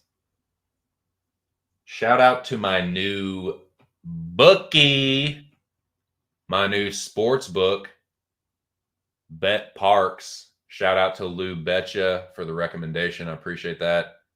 I can now bet Dana White Contender Series. Oh, and while I'm on the subject, shout out to 138 MMA. 138 MMA. He's in the Dome. He recently did a stream with one Addicted to Combat, aka Patrick, aka the most yoked dude in the community. He did a stream with him. I need to go check that out, by the way. I need to go rewatch that. But he put out these videos on Dana White Contender Series this past week. I watched them. I like them. I tailed his pick on Daniel James Allen. Thank you, 138. Ended up cashing that. It was sick. So yeah, I like that channel. 138. Good stuff. Short, sweet breakdowns.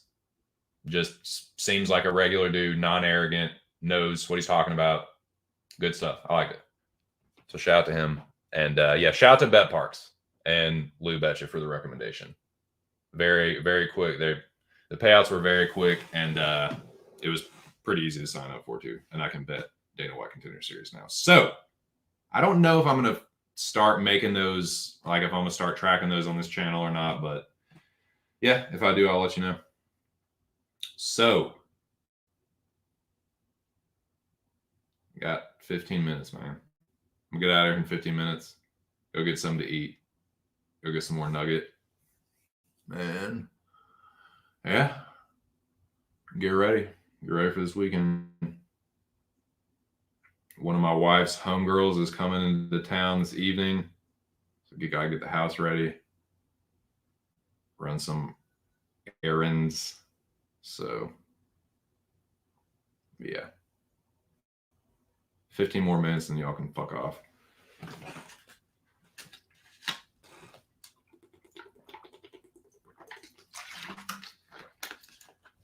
All right, let's bet this shit.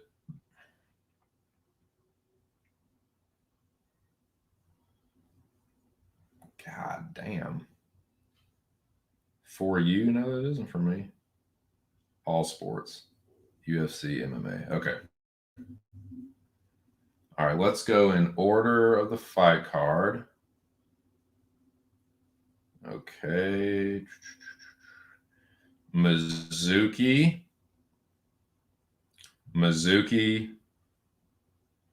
God damn it. Mizuki, Malkoon, Tim Means,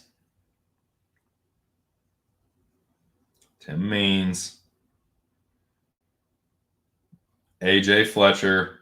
Well, I knew AJ Fletcher being there. And Dan Ige. Woo! So I didn't quite get as good of odds as Aaron, but I still got plus 22-28. Put a little something on that. So let me double check. Mizuki, Malkoon, Means, Fletcher, 50K. Woo! Now this one, usually the Zhang Li is 3 favorites and 2 dogs. This is 2 favorites and 3 dogs. Odds are extra juicy. I like it though. Shout out to my dude Aaron the dog. Make sure y'all go to that community tab, like this post, leave a comment. Got to get Aaron the dog to 1K. So subscribe to his channel if you haven't. All right, here we go. We'll check this. Mizuki, Malkoon. Yep. Place bet. God damn it. Why did you find? Oh my God. Fucking got logged out. Hold up.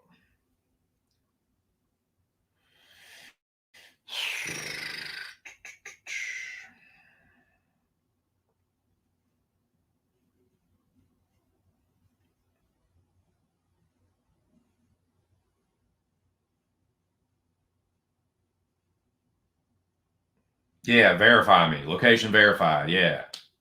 Fucking pass ball, motherfucker. Shit.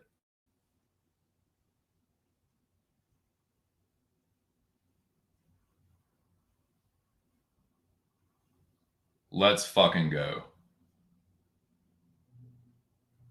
All right, here we are. Now to make the banner. To make the fucking banner. Let me put this up while I do this.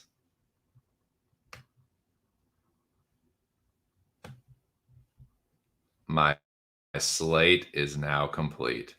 Shout out to the homie. Enjoy your break, my dude. Make a new banner.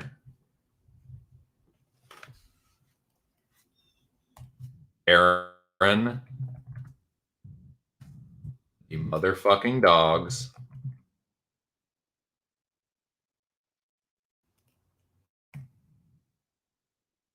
UFC Vegas. If I can spell Vegas 79. Jong Lee Parlay. Zach fucking little bitch. Kind of.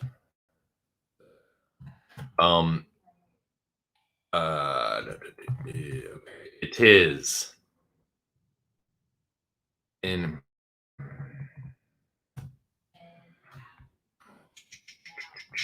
after that. I'm just making fun of my wife a little bit.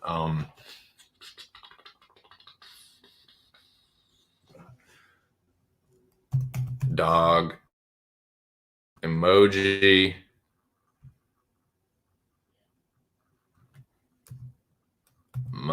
God damn it.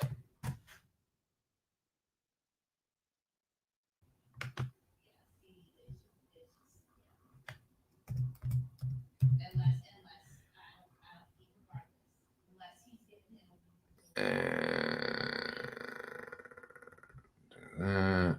And do this. Emoji. All right, here we go. Here we go. And do that.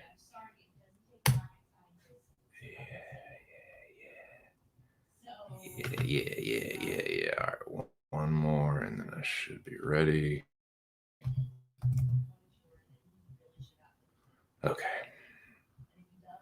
All right, here we go. Aaron the Dog's motherfucking UFC Vegas John Lee parlay for the culture. Let's go. Anyway.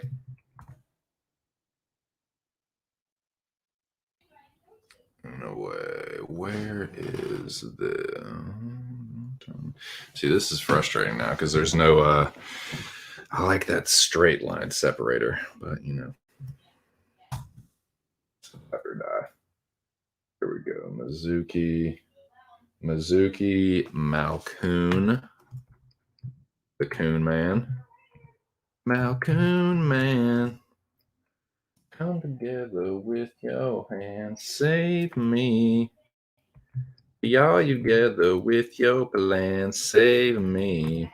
Nope, we bet Tim Means for that. Then we like Brian Battlestar. We got AJ Fletcher. So, dude, that's nice because in a way, Malcoon Means hit. Either way, Fletcher battle. That's a great hedge for the battle bet. So either if it's still live, no matter what, one of those legs is going to clear if both parlays are still live. So that's a great hedge spot on that. Means is a well, no, I did not bet FIALU. I cashed that out, so that's I don't have to worry about that. Fletcher, and I'm already on Ige, so I fucking love the John Lee this week. Shout out to my dude Aaron.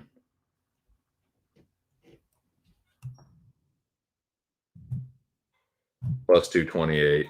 Plus 2228, I mean. 1 unit.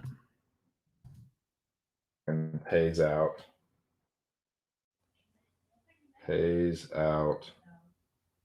my bets. Pays out 2.3 units. So, dude, that if the Zhongli hits, that's my night, dude. Instantly in the green. So, yeah, War Zhongli, War Aaron the Dog MMA. Fuck the haters. Yeah, and whenever he comes back, shit, tune in Wednesdays. Maybe be on the lookout until he does on a Wednesday here. Maybe you see Aaron the Dog doing a movie stream or something with your boy.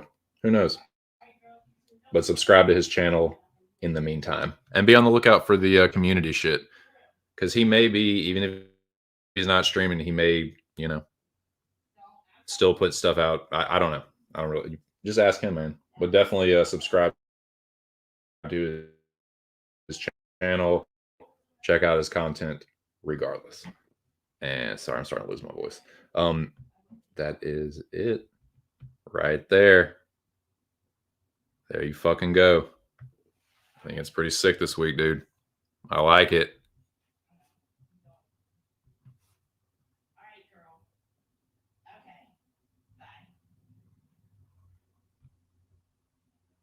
Ooh, nice.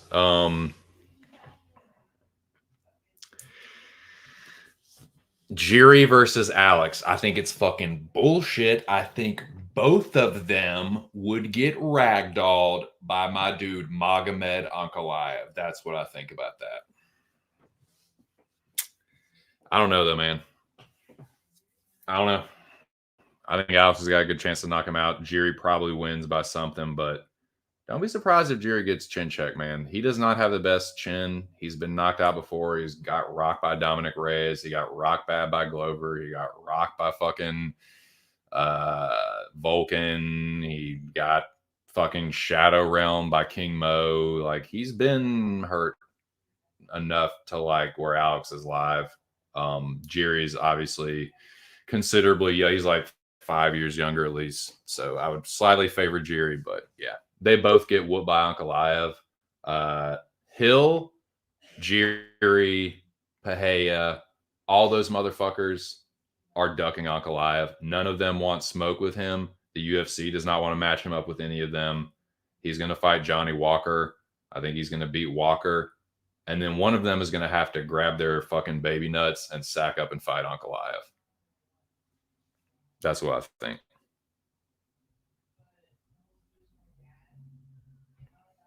I have no idea.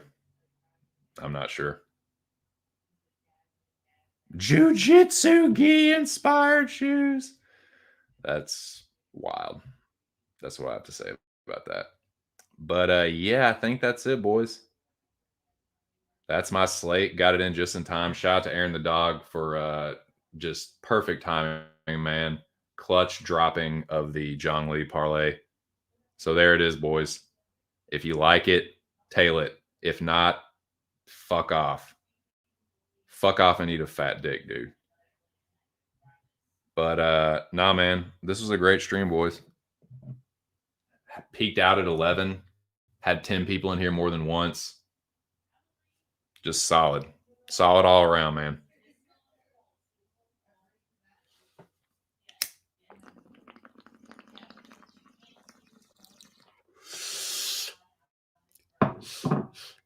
Hey. Smoke weed every day. All right, man. Well, you know what? Fuck it. It doesn't have to be exactly 4 hours. I am going to wrap it up right now, but let me just go through the chat real quick. Individual shout outs. Magic Honeybee.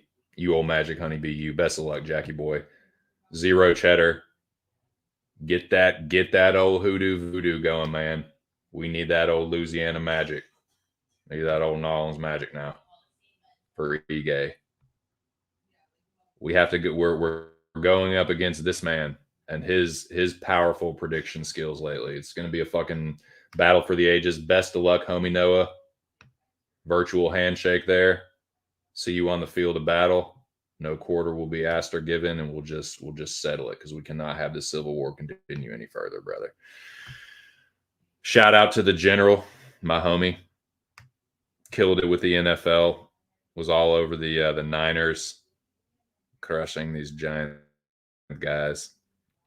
Shout out to the general and the greatest group chat in the world, the Dome. Dome up in here strong all fucking day. Lobby, good to see you. Hope you have a good weekend. Best of luck to you and all your best ball stuff. Whether we need to stage an intervention or not, regardless, vape up, enjoy the fights, enjoy Joyce versus Zhang 2. Lobby predicting the Zhang knockout, so I will definitely give you credit for that if it happens. I don't feel too strongly about it one way or another. Homie Noah, Jackie Boy, my voice is shit. Yep, the general. Aliens exist.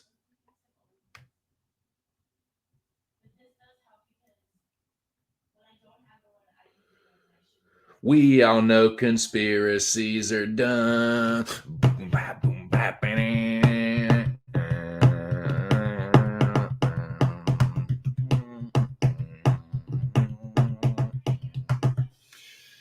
it's a great song, man.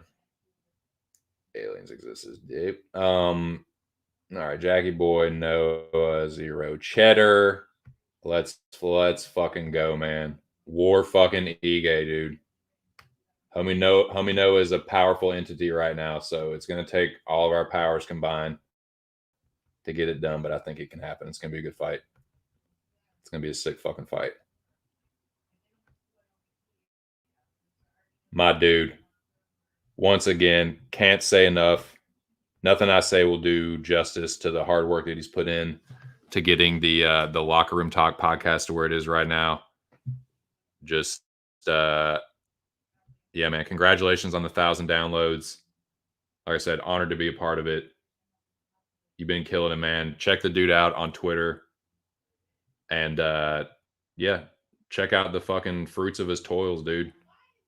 Killer video clips, awesome audio stuff, great posters for the parlays and shit. So yeah, man, congratulations and thanks again for bringing me on board now. Official member of what's one of the hottest MMA podcasts around right now.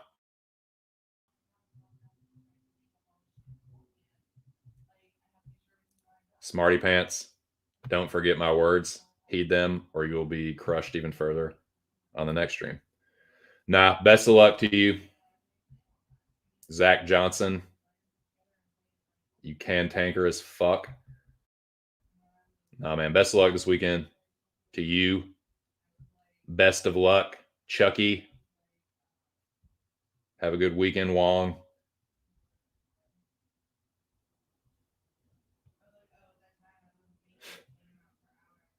There it is. Wise words from a wise man. Yep, check up. Make sure y'all sign up for the contest, dude. It's free and easy, Zach. I don't know why you wouldn't. Unless, you're too scared. You're too scared and physically weak and you think your picks aren't good enough. I mean, I certainly understand that. Probably couldn't even win it once, let alone twice, but, whatever. If you're too scared, I understand. So yeah. Troll, you can go fucking suck a wankus. Yep. Wong Yun.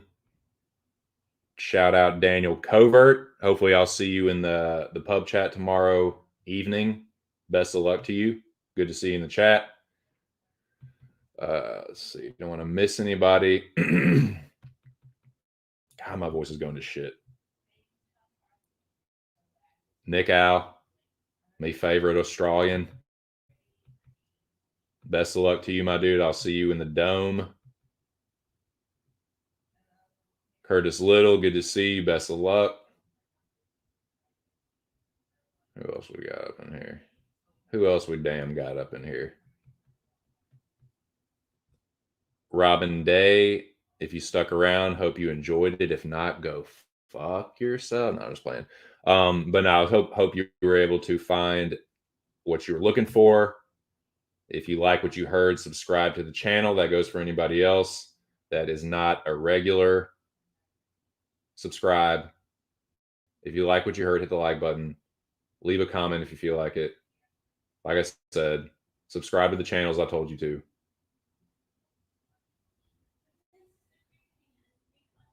Yeah, Nick Al. Yeah, I'm gonna talk more to Aaron about doing a movie stream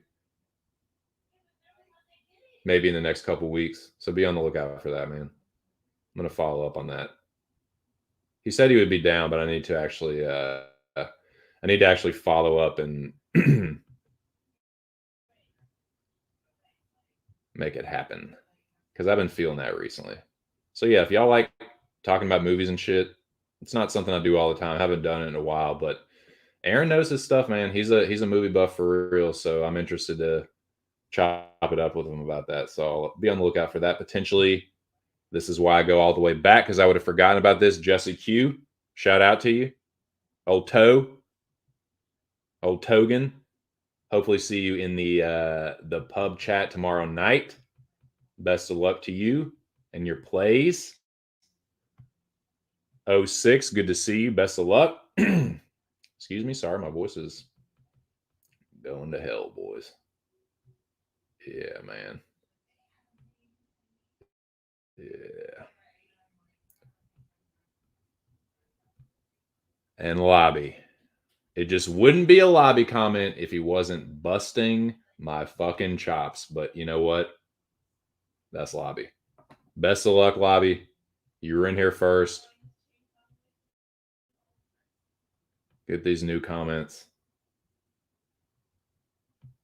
Hey, dude, and see, it was meant to be. Last but certainly not least, dude. Keeping America's streets safe, man. What up, boy? What are you doing? Let's fucking go. Let's go, man.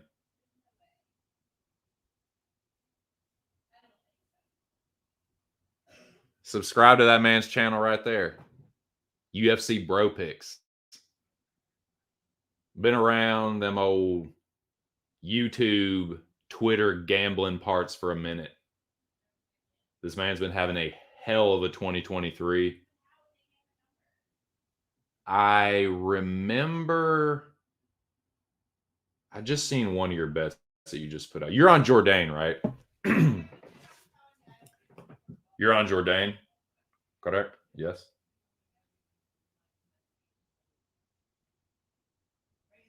I think so. But I certainly don't want to misspeak. Oh, yeah, dude. Scorpion picks in the building. Pay homage. Pay homage, peasants.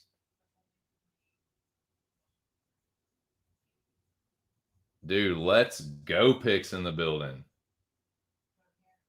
Blessing the stream with his fucking presence, dude. Blessing you peasants. Yeah, Jourdain. Fuck yeah. Yeah, I got him parlayed. I got Jourdain parlayed. I think he knocks him out. That's probably what I'm gonna end up picking for the pub contest. I think he chin checks him. Rama, like, I think the scrambling will be crazy, but like if they're just scrambling, yeah, sometimes Jourdain gets caught with that, but Ramos, like, he gets like desperate, and I don't like his heart. I really don't, man. I think Charles is mean. Charles is mean. He's meaner than this man. I think he's knock him out for that. Chilling, eating breakfast. Got a 3-day weekend. That's sick. That's tight. Enjoy that. And let's fucking go. War, Air Charles Jourdain. Charles Air Jourdain. Cardio. Yeah, he gasses. I think he's kind of a good hammer, bad nail fighter. I think when Jourdain starts to put it on him. I think he's gonna look for the exit. So yeah, I see a TKO second or third round. Eric Charles Jourdain. But yeah, I got him parlayed. I like Jourdain. Ige and Fizzy Fizz are my plays in that order. Ige is my main dog, but my main play, whatever. But yeah, dude. Hey man, good to see you on the back end of it. But yeah, man, glad I caught you. Have a good weekend, dude. I'm gonna get the fuck up out of here. Old lady's one of the old lady's friends is in town. They're chilling. I gotta make sure I'm fucking not wanted for anything. I'm sure there's some errand I'm supposed to be running or whatever, but in any case, I'm gonna go visit with them. Best of luck to all you smart Alex, all you fucking wiseacres, wise guys, you fucking degenerates. I hope you all kill it, man. Let's all get fucking rich. I think we can all get a trophy here. I think we can all win.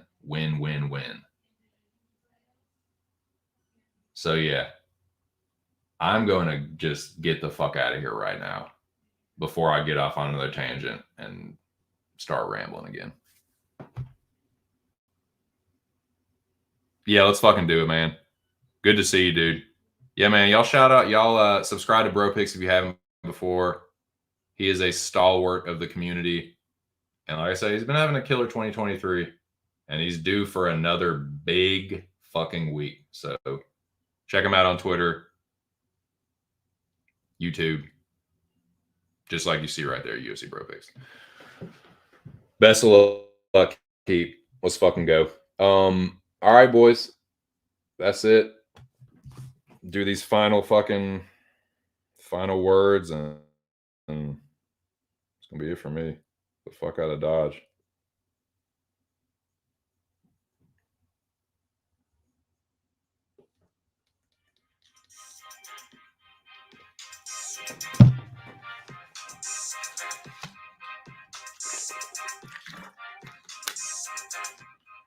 Boys, this stream fucking rocked. We peaked out at 11. We had 10 people in here a few times. Excellent stream. Thank you for the support. Smash the like button if you haven't. Subscribe if you haven't. Leave a comment if you like. Big shout out and salute to all you guys. Best of luck to y'all. Big shout out to my dude Aaron the dog. Got the fucking Zhang Li parlay to come to fucking round out my slate just in time, dude. So make sure y'all check that out. It's on Aaron the Dog's community tab. This is UFC Vegas 79 we're talking about here. I think it's a pretty good card, man. Make sure, if y'all haven't already, if y'all don't know about this, check out the MMA Locker Room Talk podcast. It's every Thursday. Pub Sports Radio's podcast. It fucking rocks. I am so honored to be a part of it now, officially. Shout out to Big Show and Mills. Everyone that's been a part of that. They're like Billy, Nikki, T, Liam, anyone that's come on the podcast. Shout out to you guys. Shout out to all the boys at Pub. And like I said, a big congrats to Big Show and the 1,000 downloads, man. The hard work that he's put in has manifested in that 1,000 downloads. That's a major milestone. So shout and salute to them. Congratulations, homie. And yeah, man, check it out, dude. MMA Locker Room Talk podcast. I like the parlay this week for it. And yeah, man, this was a great stream. We saw the weigh-ins. We saw the stare downs. Y'all know what my picks are. You know what my bets are. Best of luck to all you fucking characters. I'll see you boys around. Sign up for that pub contest. It's free. And yeah, that's about all I got, gentlemen. Like I said, thanks again. Y'all have a great weekend. Enjoy yourselves. Best of luck tomorrow. I'll be back Monday to recap. Tell you what I thought about the fights. Tell you how I did with all my shit. Y'all let me know how y'all did. Eat crow if you need to. Feed me crow if I need to fucking eat it. And yeah, I'll see y'all then. It's been just my 2 cents. Catch you boys on the next one. Peace.